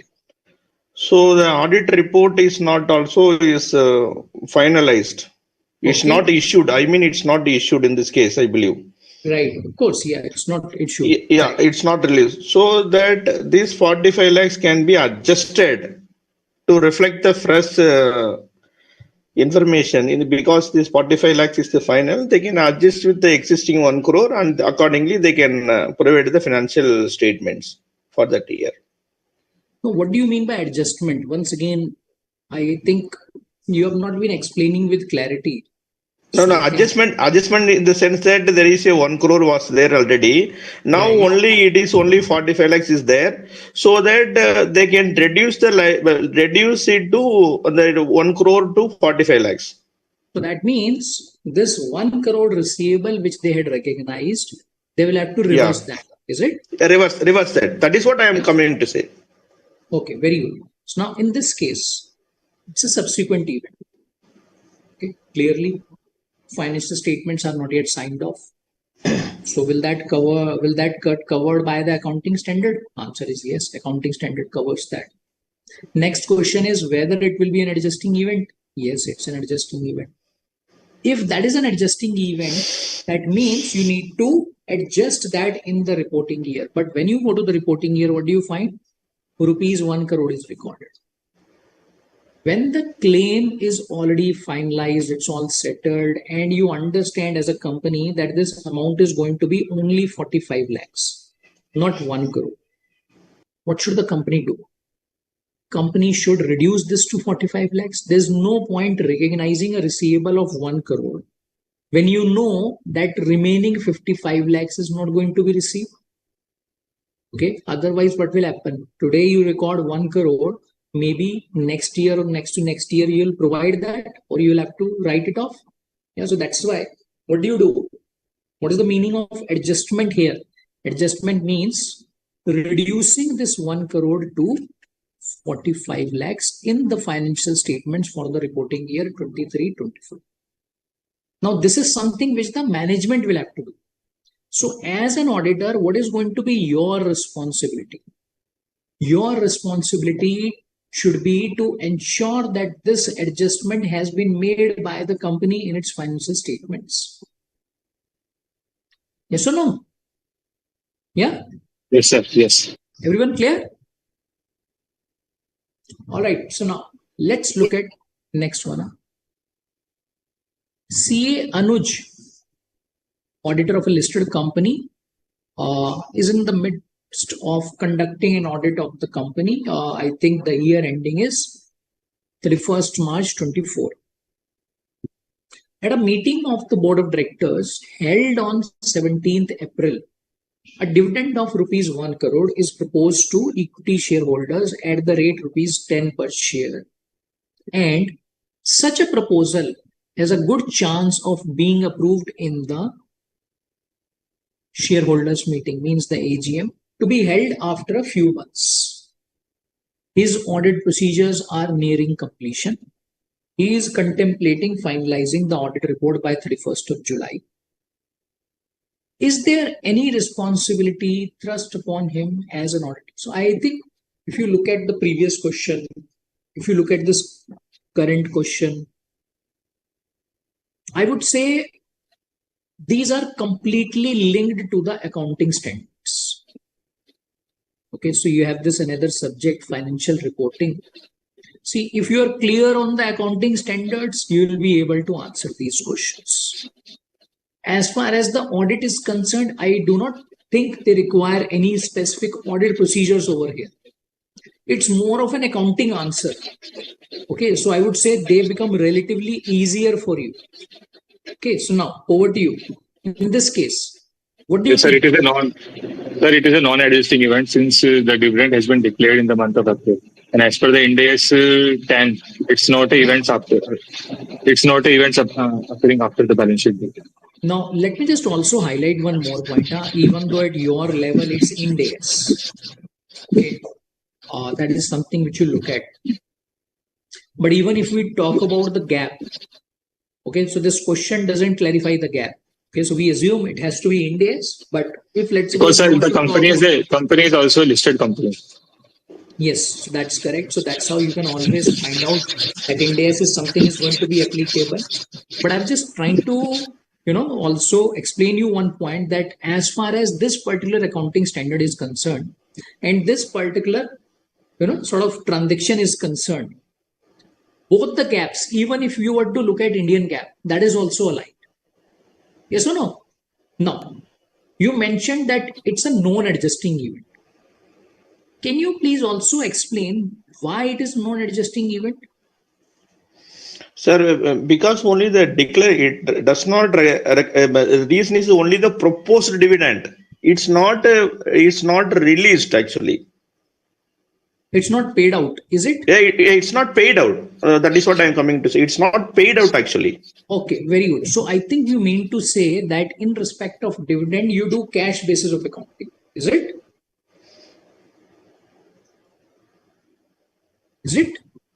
Yes, sir. But dividend actually, when it is a paid only, it is a liability, right? When it's a declared, means it's No, a but cash approval only basis we of are. accounting, we are not permitted. So are you saying it's an exception of the accounting standards that for the dividend you will do cash basis of accounting? Is it? Do we have an exception on dividend? That accrual concept you can ignore, you can follow cash basis. Is it? Sir, Sir, because the condition is not presented at the balance sheet. sir, actually, there is no obligation to pay the reporting date as on reporting date. Right. If you look at, there is no obligation as on reporting date, but they given the only approval. They only just declared the dividend.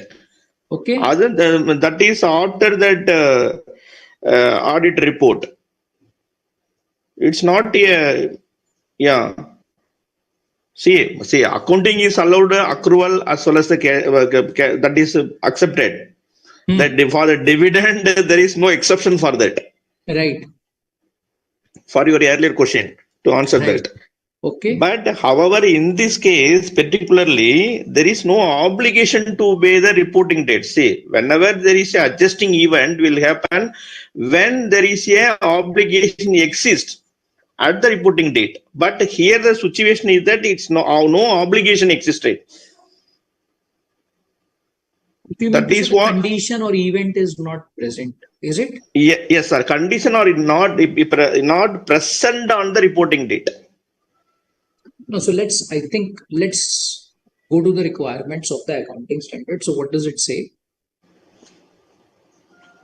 So just to help you understand on that point, accounting standard says that if you have any dividend, which is, let's suppose, proposed by the board of directors, okay, so that will not become finalized, sort of finalized, okay, as to why do you call it as non-adjusting instead of adjusting, because till the time shareholders will not approve it,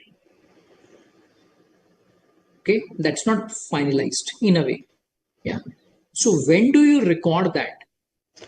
You record that when the shareholders approve that. If, let's suppose, by chance shareholders approve this in the month of May for some reason, okay, again, please don't get into the legality, then will you record that? Answer is yes. So when do you record the dividend? When it is approved by the shareholders. Now what will happen? Your financial statements will get finalized on 31st of July. And after that, shareholder approval will be done. Okay, that I think will happen sometime, let's suppose, on 30th September, for example. So therefore, it doesn't become adjusting event, and therefore it becomes non-adjusting event. And in this case, what do? Generally, you only give a disclosure. Yeah, so in this case, as an auditor, what do you need to ensure?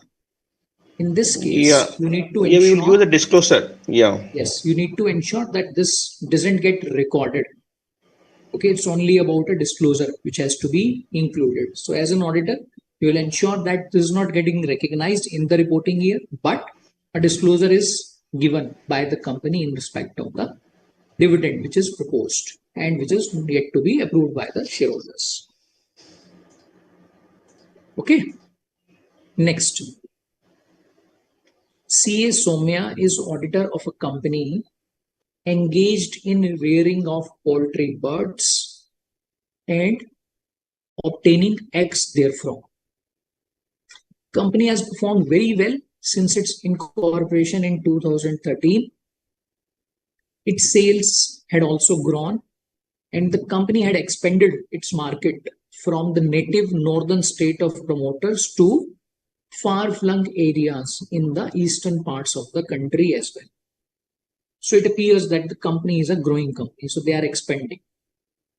However, since the last 2 years, company's fortunes have nosedived. First, due to the effects of the pandemic, and then due to the recurring outbreaks of bird flu thrice in a span of 2 years. The company's sales have dipped from around 50 crore to 10 crore. So there's a substantial decline, right? Further, a major part of its livestock was also wiped off during bird flu. So now, when it comes to the auditor, she means CS Soumya. She is not optimistic about the going concern assumption which has been followed by the management. Now, please remember, management has considered the going concern assumption to be appropriate. So there seems to be a disconnect between the management and the auditor in the given case. So let me just highlight this part, okay, which is followed by the management. Now, the management now wants to start with new batches of birds. The earlier working capital facilities of the company granted by the bank have also been restructured to support the business. She was informed that the repayments of these restructured working capital term loans are to begin from the ensuing year. No fresh credit limited facilities have been granted by the bank. Company also plans longer credits from animal feed suppliers. Company plans to take additional measures to prevent the safety of livestock, including aggressive vaccination, preventive health checkups, and more frequent visits of veterinary staff. The villagers in the surrounding areas have accused the company of spreading air pollution. The management has prepared a cash flow forecast for her examination. Discuss the approach to be adopted by her in examining the going concern assumption, keeping in view this above with specific reference to the cash flow forecast. Over to you. So what do you do as an auditor? How do you deal with this as an auditor?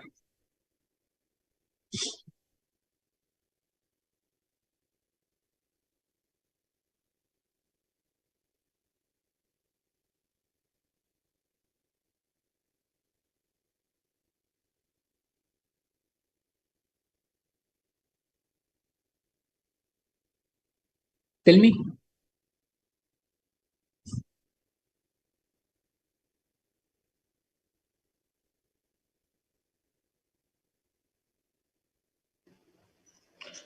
Sir, going concern, actually the operation to the foreseeable futures. Right. That is a going concern. This is an assumption actually. Okay. See, in this case, is clearly it stated that sales is declined from 50 crore to 10 crore. Right. And also the management also is given some cash flow forecast. Right. On this examination. Right. See, our responsibility to take there is a material uncertainty exist or not. Right. See, in this case, see, they clearly given the management prepared a cash flow forecast for our examination, and they are asking us to discuss the approach to be adopted by the examination of the going concern, assuming assumption keeping in the view above specific reference to cash flow forecast. Only they are telling what is they are asking us to evaluate the going concern with respect to cash flow forecast alone. Okay. So in this case, as an auditor, we need to evaluate the reliability of the understanding data, what they prepared, the forecast. Right. What is the underlying assertion, what they put. Okay. Then we need to get the adequate support for the each assumption. Okay. Say example, in this case, they are going to buy that fresh batch for livestock because all the birds are gone during the pandemic. Yes.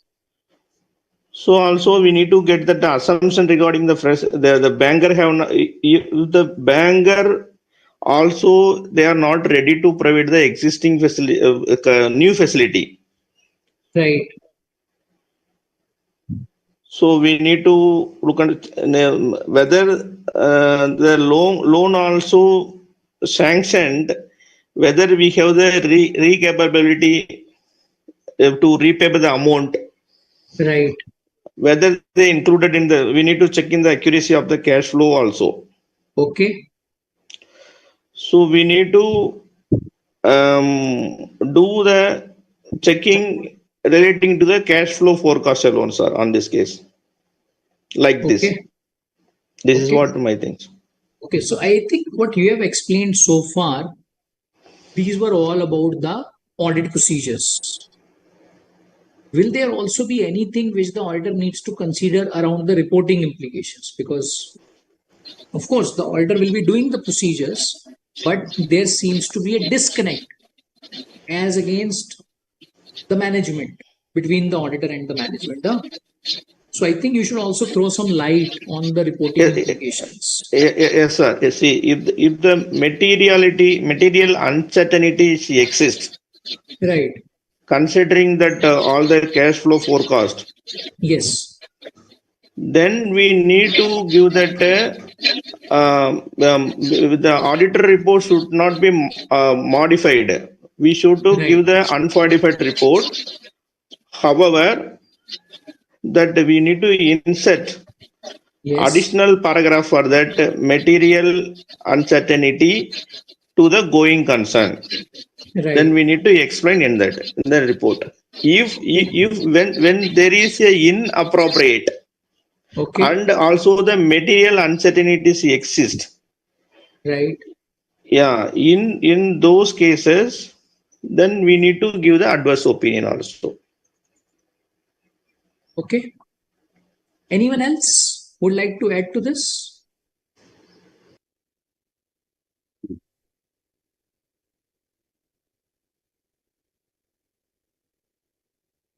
No? So should we go to the solution? Yeah. Okay. So now I think when it comes to the situations like this, when the company is, sort of getting into a deteriorating financial position, which is clearly evident looking at the fact pattern. So the concern around the going concern will arise.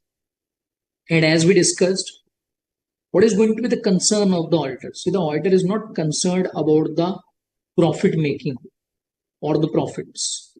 Auditor is concerned whether the company will have cash to run for the next 12 months or not. Correct? So that's where cash flow projections for at least the next 12 months become very important. Yes or no? Yeah. So that's going to be a critical document without which it will be very difficult for the auditor to, first of all, comment on anything as around the going concern assumption, whether that is appropriate or not, and then, of course, about the material uncertainty related to going concern.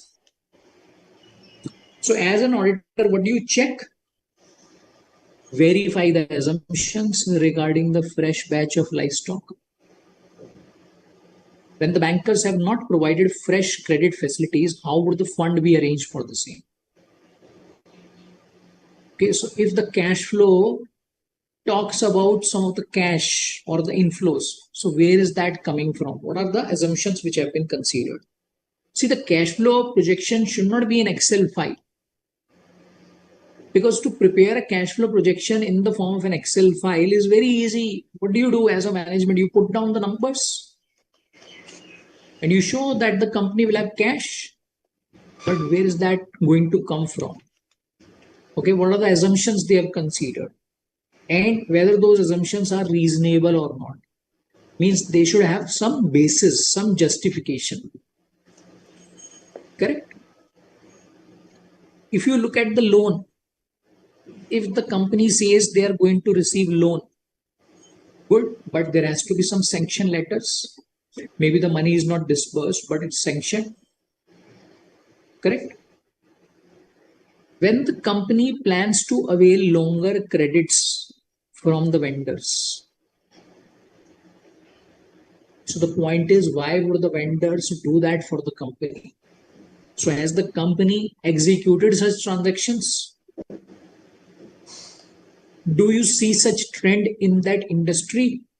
Or is that the client is a one-off client who is planning to get it done? So even if it's a one-off client who is planning to get it done, there has to be something in writing with the vendors that they are going to provide this. So that's how the cash is going to be managed. Further, the company says that they will look into aggressive vaccination, preventing health checkup, all sort of these things that will result in more cash outflows. So where is that cash outflow going to come from? Yeah, and what is going to be that cash outflow? Has the company considered that in the cash flow projections? Further, there also seems to be some unrest. Yeah, so the public interest is involved.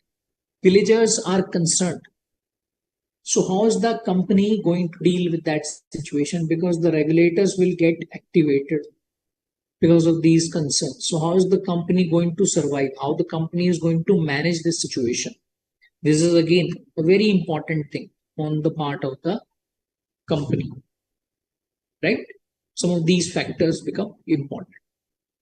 And if, of course, looking at these factors, auditor believes going concern assumption seems okay, then no qualification or sort of, this reporting is required except for MUGC, which has to be there because there's no doubt material uncertainty will be there. So in which case the company should give appropriate disclosures and the auditor will highlight that in the form of MUGC para in the audit report. But if that is also not done, then that may again have some reporting implications. Okay. Next. CA Suraj finds that key financial ratios of a company like current ratio, debt service coverage ratio, inventory turnover ratio, trade receivables turnover ratio, they are in red. Red means they are not favorable. Okay. And have deteriorated considerably as compared to the last year. Company is also not able to pay to its creditors on time. Of course, that will happen. Company is requesting time and again to its bankers to grant additional credit facilities, but the bankers are not listening anymore. Okay. There have been significant losses to the company due to the lack of response of the company's products in the market. As a result of this, many products are sold at below cost price. There have been situations where the company is not able to pay the salaries of the staff on time. All these negative findings have led him to conclude that the use of going concern as a basis of accounting is not appropriate. It appears auditor has already concluded this. He brings this matter to the knowledge of the CFO of the company. Now, question is, what is the reporting duty cast upon the auditor in this scenario? First, in this context, CFO informs him that the management in turn is ready to include in the disclosures the inappropriateness of its use of going concern assumption of accounting. How should it impact the auditor's opinion in case management itself discloses the inappropriateness of its use of going concern assumption of accounting now? Okay, so I think there are two situations. One is more of about generic. Second is very specific to this particular scenario, which the CFO has discussed. Over to you. Sir, in first scenario, the auditor should adverse his opinion, Okay. and in the second scenario, there should be MUGC paragraph in the auditor's report without qualifying the opinion. And why do you think in the second scenario there should be MUGC? Because, sir, the CFO agrees to disclose the inappropriateness of the user going concern assumption of accounting in its report. Okay. Anyone else? Sir, on the question number 1, see, Yes. if you look at the company's key financial ratios of the company, Right. like current ratio and the debt service ratio and inventory ratio and trade receivable ratio are in the red and have Right. deteriorated considerably as compared to last year. Okay. See, which means is a real indicators of the going concern assumption will be a concern for this.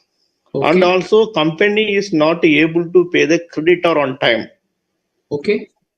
This is a real indicators for the going concern basis of accounting financial statement is inappropriate. Okay. See, considering this fact, the auditor can definitely give the adverse opinion. Okay. And for the second part of it, Right. the CFO informed that they are ready to disclose that the inappropriateness of the going concern assumption. Right. See, they have completed their part of it as Right. far as the accounting standards framework is concerned. Okay. As far as the auditing standards going concern, see, the auditing standard is not applicable for the company is a concern. It is applicable for the Right. auditors. The auditing standards is the auditor has to be audited the financial statements as per the framework of the accounting standards as well as the auditing standards. Okay. See, when it comes to the auditing standards, Right. regardless that the company is disclosed or not in their Right. financial report, Right. it is a duty of that with respect to inappropriateness of the going concern. The auditor has to give his opinion based on the going concern assumption accounting is inappropriate. He is eligible to report. He is a express adverse opinion. He is to provide the adverse opinion even though the management given their opinion on their part. It's audited duty to express adverse opinion. On the second part also, the auditor can give the adverse opinion. Okay. So in the second case, I think let's talk about second case. Yes, sir. Why do you think there should be an adverse opinion when the management is itself disclosing in the financial statements that going concern assumption is inappropriate?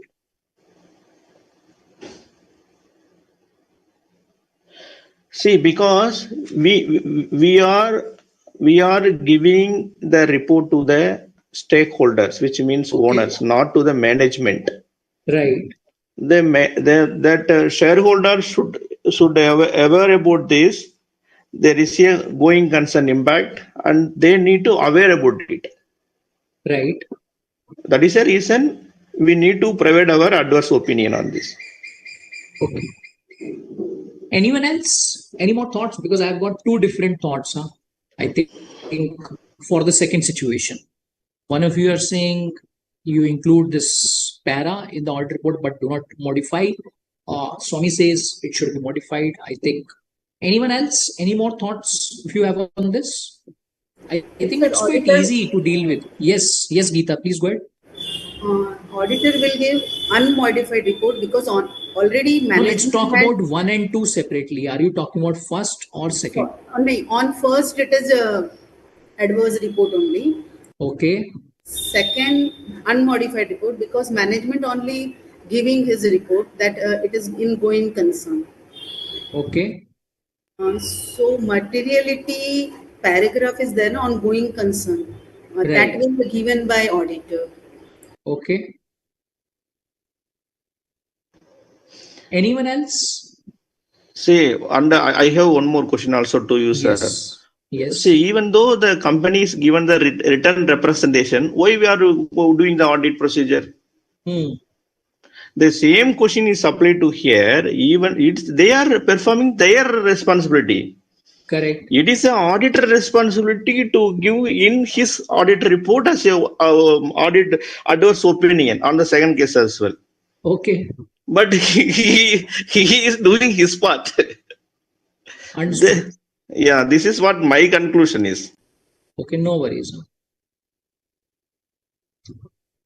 If the financial statements have been prepared using going concern basis, but in the auditor's judgment, management's use of going concern assumption is inappropriate.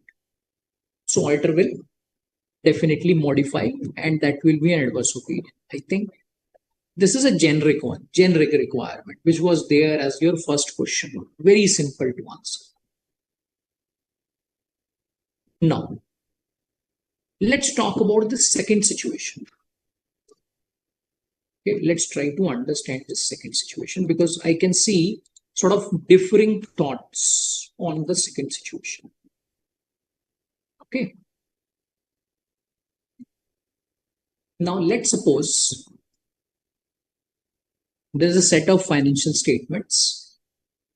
Okay, I think Sumit, Geeta, and everyone, please try to understand this aspect very carefully. If the financial statement has got material misstatement,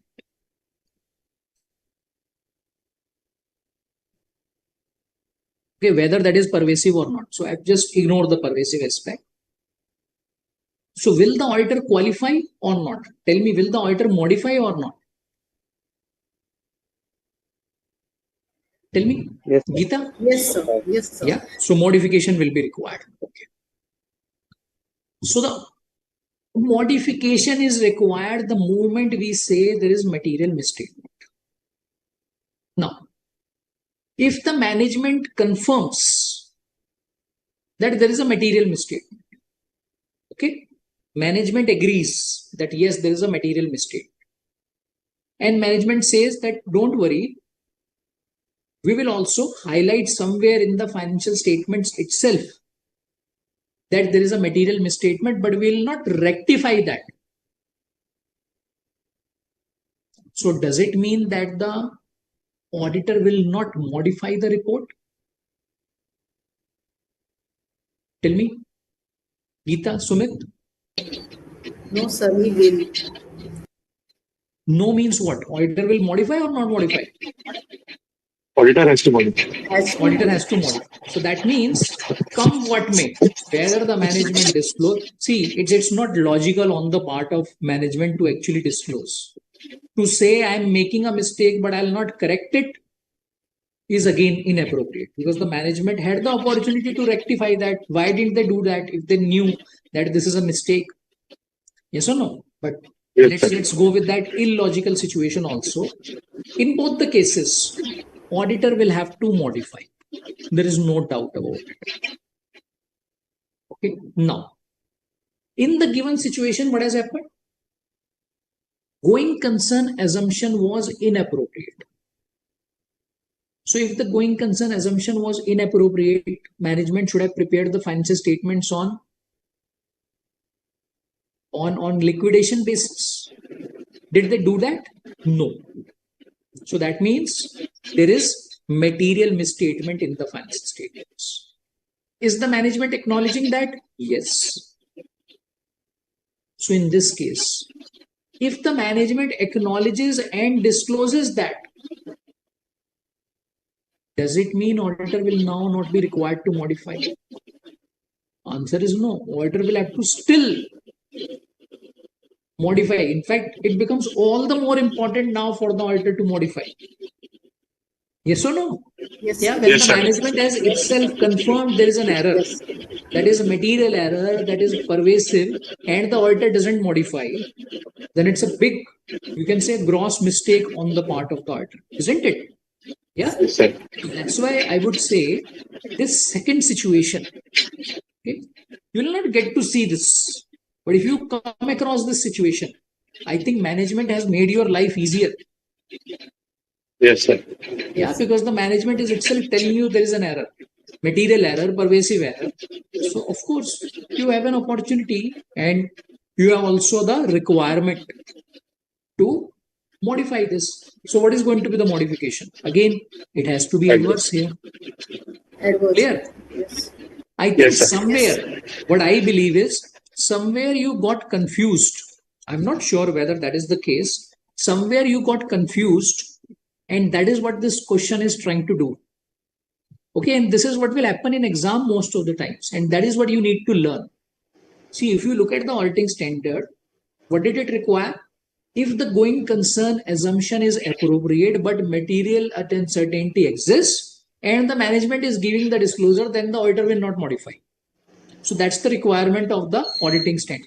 Now, this question is trying to play that trick with you. So what they have done is they have changed the situation. And the moment you read that, okay, management is ready to give the disclosure, so what do? You go to that flow chart.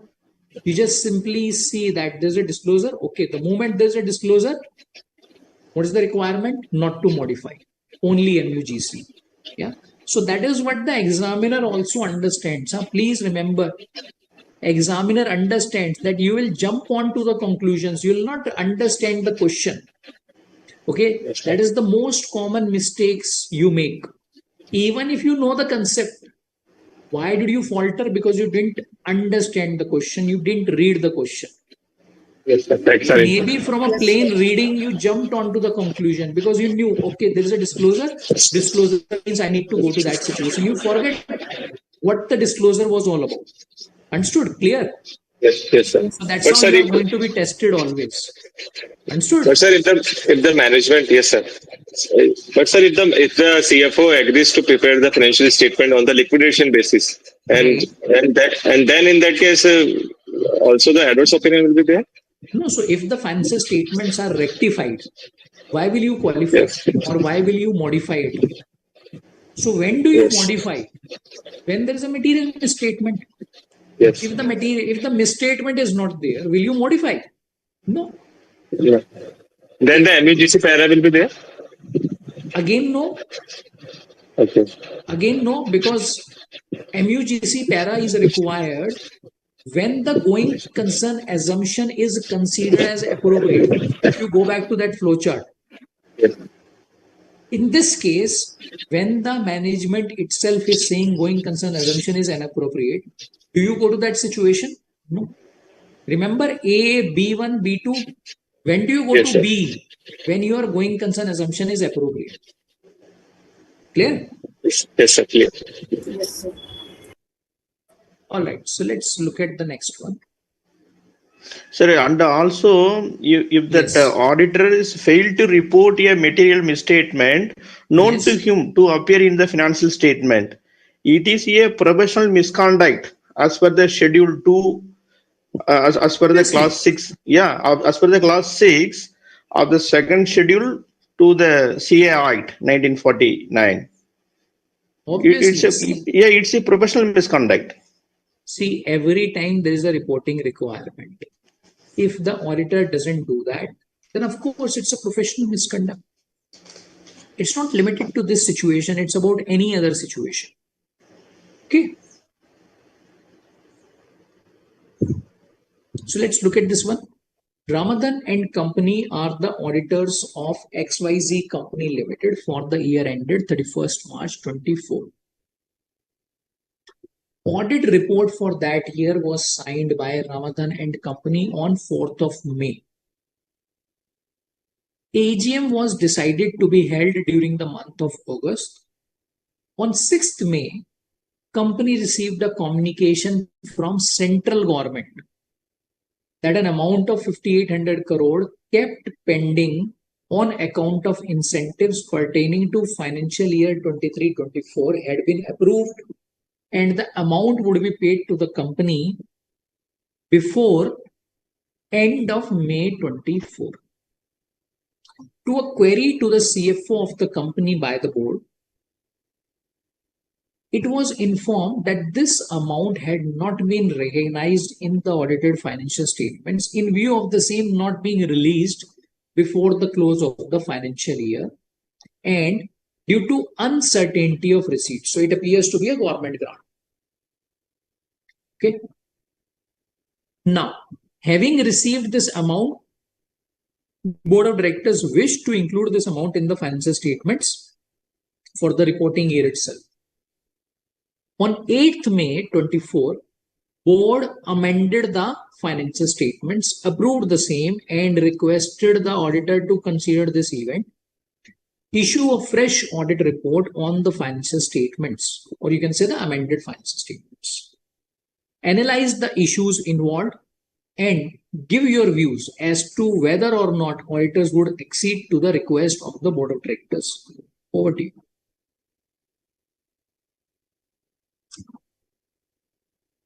Over to you.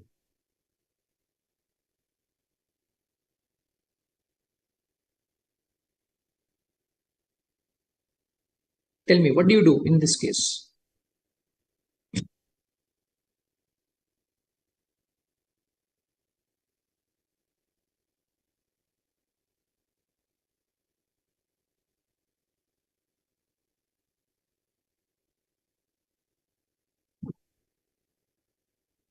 Quickly. Sir, in this case, Yes. the subsequent event happened after that audit report, and the annual general meeting was decided held during. Okay, is after that the AGM is approved. Right. That amount was received. Right. On 6th May, August. Before that. So I'm just hoping you have understood the question, huh? Everyone. Just I'm understanding the question alone now. Okay.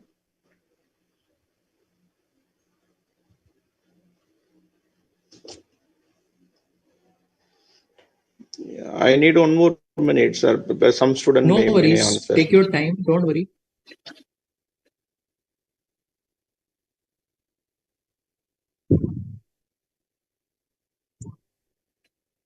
In the meantime, anyone else? Yes, sir, on 31st March 2024, Yes. the amount is, there is an uncertainty regarding that amount will be released or not.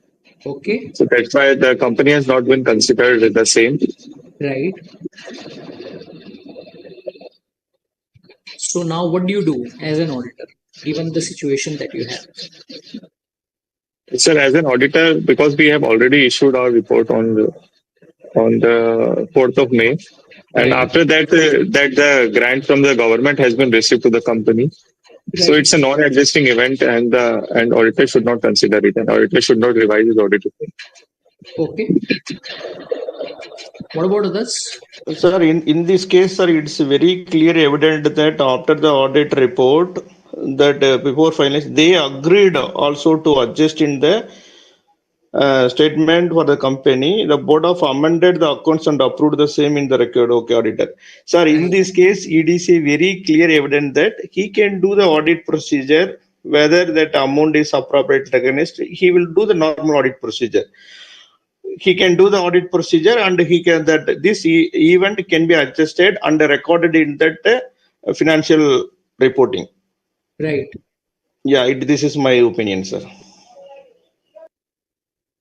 Anyone else? So let's look at this. Okay. Now in this case, XYZ received an amount in the month of May which is after the finalization of financial statements, signing of audit report.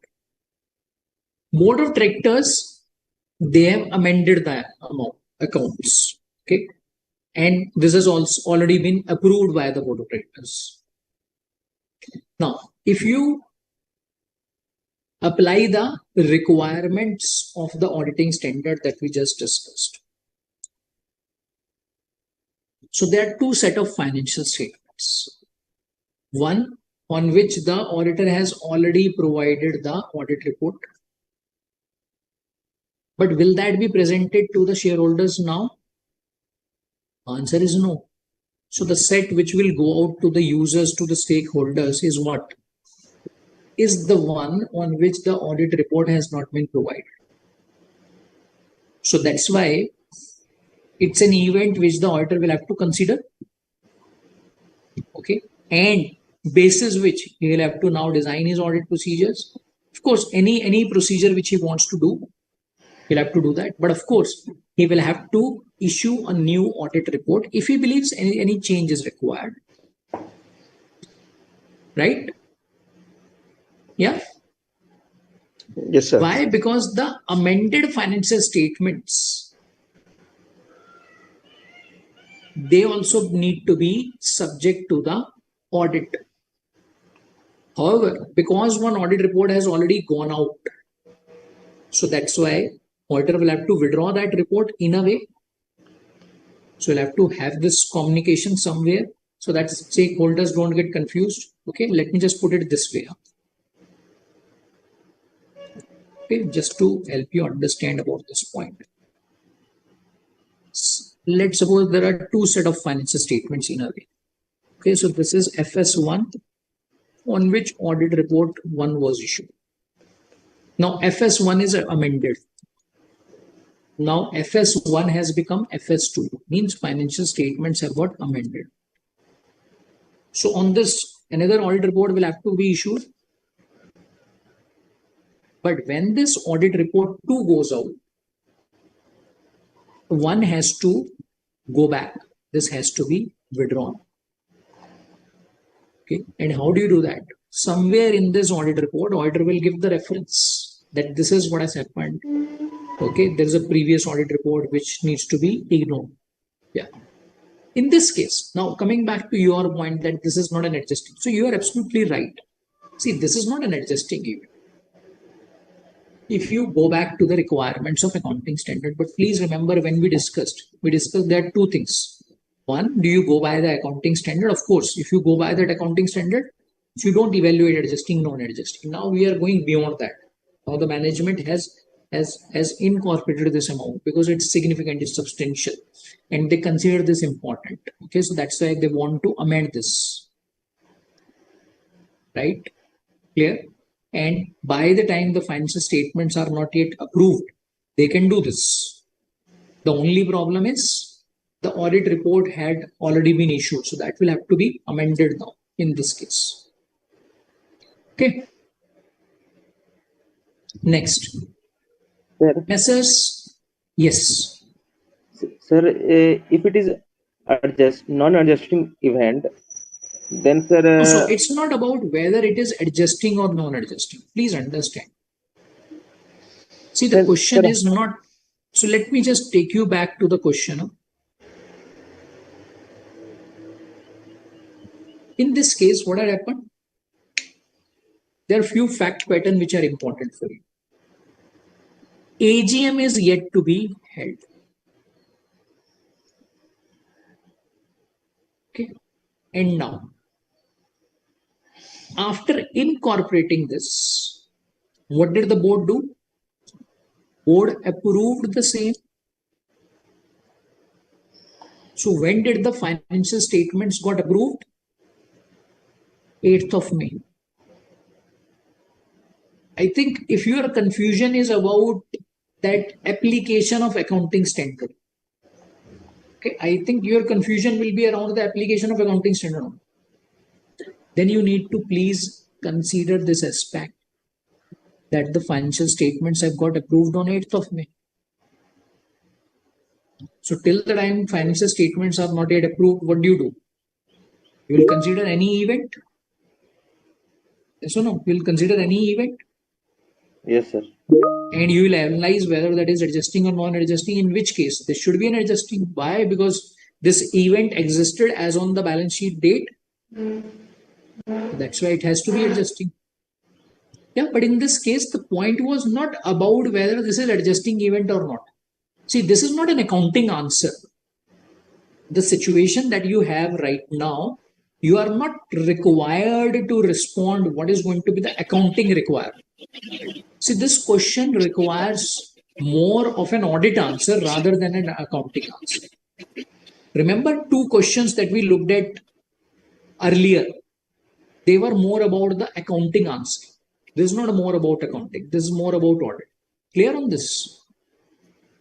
Sir, I have a query that says, if after 15 days something another thing happens, that Yes. any other amount already also received, then board of directors also approved to revise its financial statement. Then auditor also has to again reissue the report. See, please understand, even though you are reading some of these points, okay, theoretically it becomes very easy for us to say that financial statements were finalized, audit report was issued, and the management changed it. It's not an easy thing. That's not how things practically go. To change the financial statements on which the audit report is issued, and as I told you, audit report is issued when the financial statements are also signed off. Practically, that is how it works. Some of these things will happen rarely. Only and only when it's a very big event which will have a huge impact on the financial statements, generally which is in the nature of fraud. That is where you see such changes taking place. Otherwise, you don't see these type of changes taking place unless it's a big error. Now, Yes. to say that one change has happened, board amended the financial statements, then again after 15 days. So this way it will keep going on. It's not a job. Okay, for a company to do this, it will become a news, right? Regulators are also there. So there are a lot of bodies who are monitoring this. If the company will do this, they will be under the radar. Okay, they can't do this. Yeah. So practically it doesn't go like this. It will not be possible practically. Okay. Yes, sir. Got it. Okay. Sir, Yes. sir, in this question, if the board is approved on AD 5, Approved on? AD 5, then after Sorry, approval of approved the on board, 8 May, 8th May. suppose, Okay. then after the approval of the board, can the audit report can be revised, sir? See, it's not about after the board approval, auditor's report can be revised. The point is that only when you produce the financial statements to the auditor, he will audit and provide the audit report. Yes or no? So when Yes, do you sir. audit? When the management will provide the financial statements. So in the given case, what has happened? Board has finalized something, and that is when they are reaching out to the auditor. Okay, effectively, it's like on 6th of May when they will change this. Okay, so whenever they will change this, all of these things will happen with the concurrence of the auditor. Okay, so they will discuss this with the auditor that this is a big change we need to do. Can we do that or not? They will also put the auditor on board. Auditor will also be looking at that alongside. So that's how this complete process goes. Okay, and when they approve it, of course, this will be with the concurrence of the auditor because this should have been audited. So the audited set is something which the board will approve. So board will not approve something which is unaudited. Clear? So I think somewhere in the timeline you are getting confused. So the moment they change, they bring it to the auditor will audit, and that's how it approves. Okay. Sir, also when the audit report is issued and the Right. financial statement also is issued, Right. thereafter the fact is came to know that the materials misstatement. Right. If the auditor knows that, even that time also the audit report can be amended. Say example, they can discuss with the matter with management, and Right. they can determine if the management amends the financial statement, the auditor also can do the amendment and they can issue the fresh report for that. Yeah, so of course, see, important part is for auditor to analyze. See, this amendment, even though we are calling this as an amendment, important part is to understand that whether the audit opinion is going to change or not with this. Okay, somewhere I think audit report date will change, no doubt. Okay, and of course, somewhere over there, because it's a new audit report on the top of one already issued audit report, so the reference will also come in. So some of these structural changes you'll see, but the most important point is about the opinion. So if the opinion is good, so then I think there's no problem. But as I told you, see, the situations in which you will get to see such type of changes are the ones wherein you find some financial reporting problems on the part of the company. That is where such changes take place practically. Okay, it will never happen that one of the accounting or maybe one of the transaction got missed out and the management is saying, let's do this all over again for the previous year. No, so this is not how the things go actually. Okay, right? Right, sir. Even after releasing the financial statement also, if the management is ready to modify, then we auditor will appropriately initiate the audit procedure. Then he will insert his opinion in this audit, revised audit report. Correct. So Right, that's sir. how it goes. Okay. So I think we can just conclude our discussion here. But before we wind up, any questions, any doubts that you may have, we can discuss that. And then I'll just pass it on to, I think, Karuna ma'am is there. Any questions, any doubts that you may have? No? From my side, no questions, sir. As usual, you have provided the in-depth discussion today as well. Thank you so much, sir. Great. All right. So thanks everyone once again for your time and for this wonderful participation. So I'll just pass it on to Karuna ma'am now. Huh? Thank you, sir. Thanks. Good morning, all of you. Good morning, Achal sir. Good morning. Good morning, Good ma'am. morning. So hope you are enjoying the class. Of course. Yes. And in the previous session, we had a quiz also. Of course, it was not like the FR quiz. We'll be working and we'll be back with the same on the last session day. We'll Yes, be ma'am. having- Yes, ma'am. FRQ is actually in a very organized way, ma'am. We really appreciated that. For that, actually, we need to complete the whole syllabus and then we will have the quiz like that on all the engagement and quality control standards, right? And it can be a mixture of remaining topics also. But yes, of course, on the last day, when 17th July, the session will be over now. On that day, we will be having such kind of quiz. So till the time you can prepare all the standards. Or else we can have a complete session for the same. And rather, we are also planning to have such kind of quiz in Success at CA exam series also. Yes, ma'am. Thank you. So hopefully you'll be prepared for that. So till the time, like on 17th, we'll be on the completion stage of engagement and quality control standard. So after completion of the same, so that we can have all the standards together and we can ask any of the standard in the quiz, right? So I hope you will be prepared for that. Yes, Yes, ma'am. Yes, ma'am. sir. Try our best. Yeah. So can any one of you tell me the date of the financial statement as per SA 560 is the date of the end of the dash covered by the financial statement, whether it is latest period or earliest period. The date of the financial statement as per SA 560 is the date of the end of the covered by the financial statements. It's the latest period. Any other?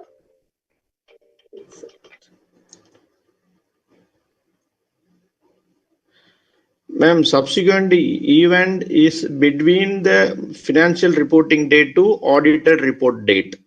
And came to know before issuing to the. Okay. Sumit? Or It's madam Geeta? latest period. Latest. Okay. And Geeta? Yes, ma'am. Latest date only. Just because they both said, or you really want to No, say ma'am. this? Ma'am, Before voting, you have the subsequent event is ma'am, the date of financial statement, the date at the end of the latest period covered by the financial statement, ma'am. Okay. So, right, latest period will be the correct answer. So, it's great that you all are aware about it. Then I can ask one more question. If the use of going concern basis of accounting in the preparation of financial statement is considered appropriate, but a material uncertainty exists, and adequate disclosure about the material uncertainty is not made in the financial statements, auditor will express adverse opinion, qualified opinion, disclaimer of opinion, or express an unmodified opinion and include a separate section in the auditor's report under the heading Material Uncertainty related to going concern to highlight the note during the matter. And That is the last option you provided, ma'am. The this unmodified was the last opinion, option. unmodified opinion, Right. and also he will insert a separate paragraph stating that material uncertainty to going concern. He And will what mention that. if the adequate disclosure is not made? Disclosure is not made when it is inappropriate. You mean to say inappropriate? No, yeah, it is inappropriate and disclosure is not made. Here the disclosure was made. Na? That is the reason you said it's unmodified opinion and will include. Yes. Yeah, separate that section, case, right? that case we will give the adverse opinion. That is a straight case. Okay. Adverse opinion will be given if it is a pervasive in material. And if Yes. it is only material, then the qualified opinion. Then qualified opinion. Right. So you are right. Then it will be qualified opinion. But if the pervasiveness is materiality and pervasiveness both exist, then the opinion will be adverse opinion. So Yes, ma'am. I hope you are preparing well. And till today, we have covered all 6 chapters of our curriculum. And you all are aware that engagement and quality control standards plays very important role in the whole curriculum. And after becoming chartered accountant, also you need to apply these standards, not only as legal compliance, but also these are the procedural requirements which you need to comply with, right? So I hope you all are preparing notes. You all are practicing questions on daily basis. At least 2 questions you are writing. You are 1 second.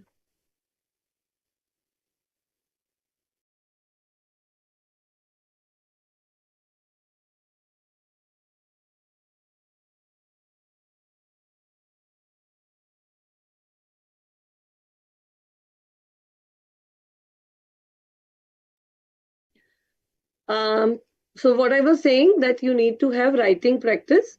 So in case you are having writing practice and you are reviewing that, you are evaluating that whether you are writing relevant and required answer.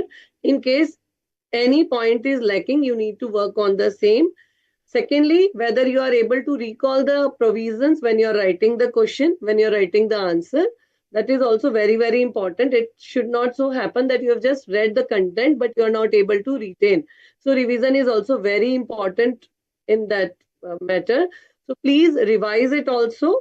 And of course, as I already mentioned, on 17th, we will be having in the last 15 and one more session we'll be having for this quiz, wherein we will be covering all the engagement and quality control standards. Okay.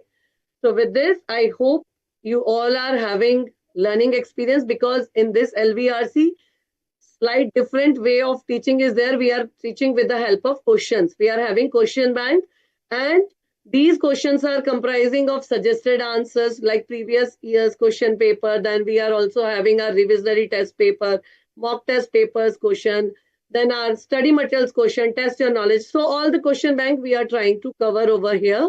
So I hope you are referring all those questions and understanding the requirement and the answer, how you should answer, what should be the pattern of the answer, that when you are writing this kind of application based question, definitely you need to follow the pattern that we are writing provision, explanation, fact of the case, of course interlinking both of them, and then we are giving the conclusion part, right? So these steps we need to follow when we are writing. And of course, when we are having writing practice beforehand, then in the examination, we will not repeat any of the mistake, and we will give the complete, required, relevant answer, wherein we will not be penalized for any such kind of mistakes which we are doing on regular basis. So this time, I hope you will be, like the question is of 4 marks, at least you are getting 3 marks. It should not so happen that you are writing only for 1 or 1.5 marks. You are missing the steps. Okay. Second point is, when you are writing knowledge-based question, you should be prepared with the complete pointers. It should not be like that one point you have segregated into 2 to 3 points, and in the examination you know that the question is of 4 mark or 5 mark. We need to give 4 pointer or 5 pointer. You are writing like just like your notes, you are writing 3 or 4 pointers, which is complete. When we look at the complete whole picture, it is only 1 or 1.5 point. So you are covering only 1 or 1.5 point marks question only. So then your marks will be like 70 marks question paper is there. You are attending not fully 20, 30 marks paper also you are not able to attend. So please have practice and analyze whether you are in the right direction. You are writing complete answer, you are writing relevant and required answer. Of course, in the next session, again, we'll be with interacting with you. In case you are finding any difficulty, you can, of course, reach out to us. We are also having our open house query resolving session every Wednesday, 4 to 5 for auditing subject, wherein you can discuss with us. Of course, it is not in live mode.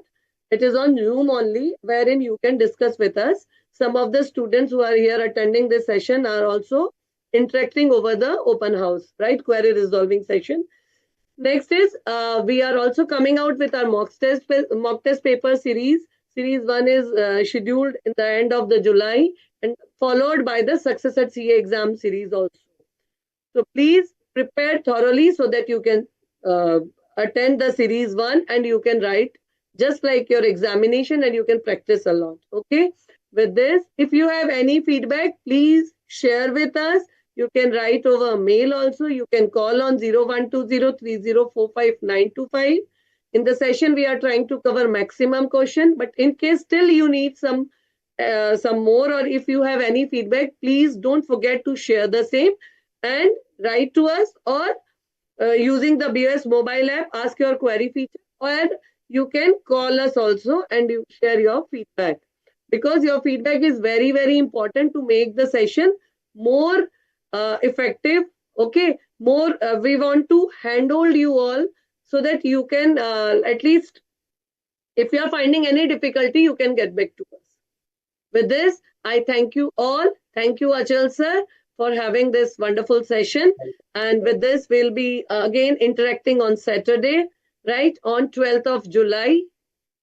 Engagement and Quality Control Standard Series is till 17 July. So be prepared. In the meantime, we will be coming out with 1 or 2 questions. I hope you all remember the number of the standards. Now, how many engagement and quality control standards are there? 46. 46, right.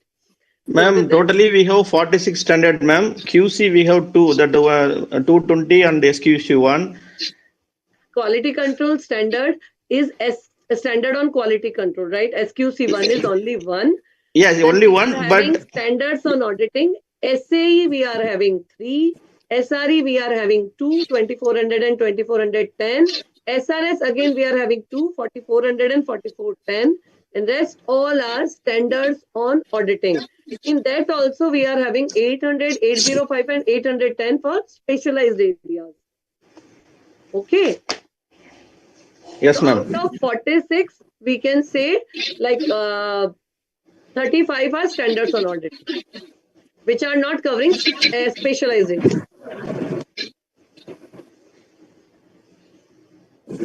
Okay, madam. Thank you, madam.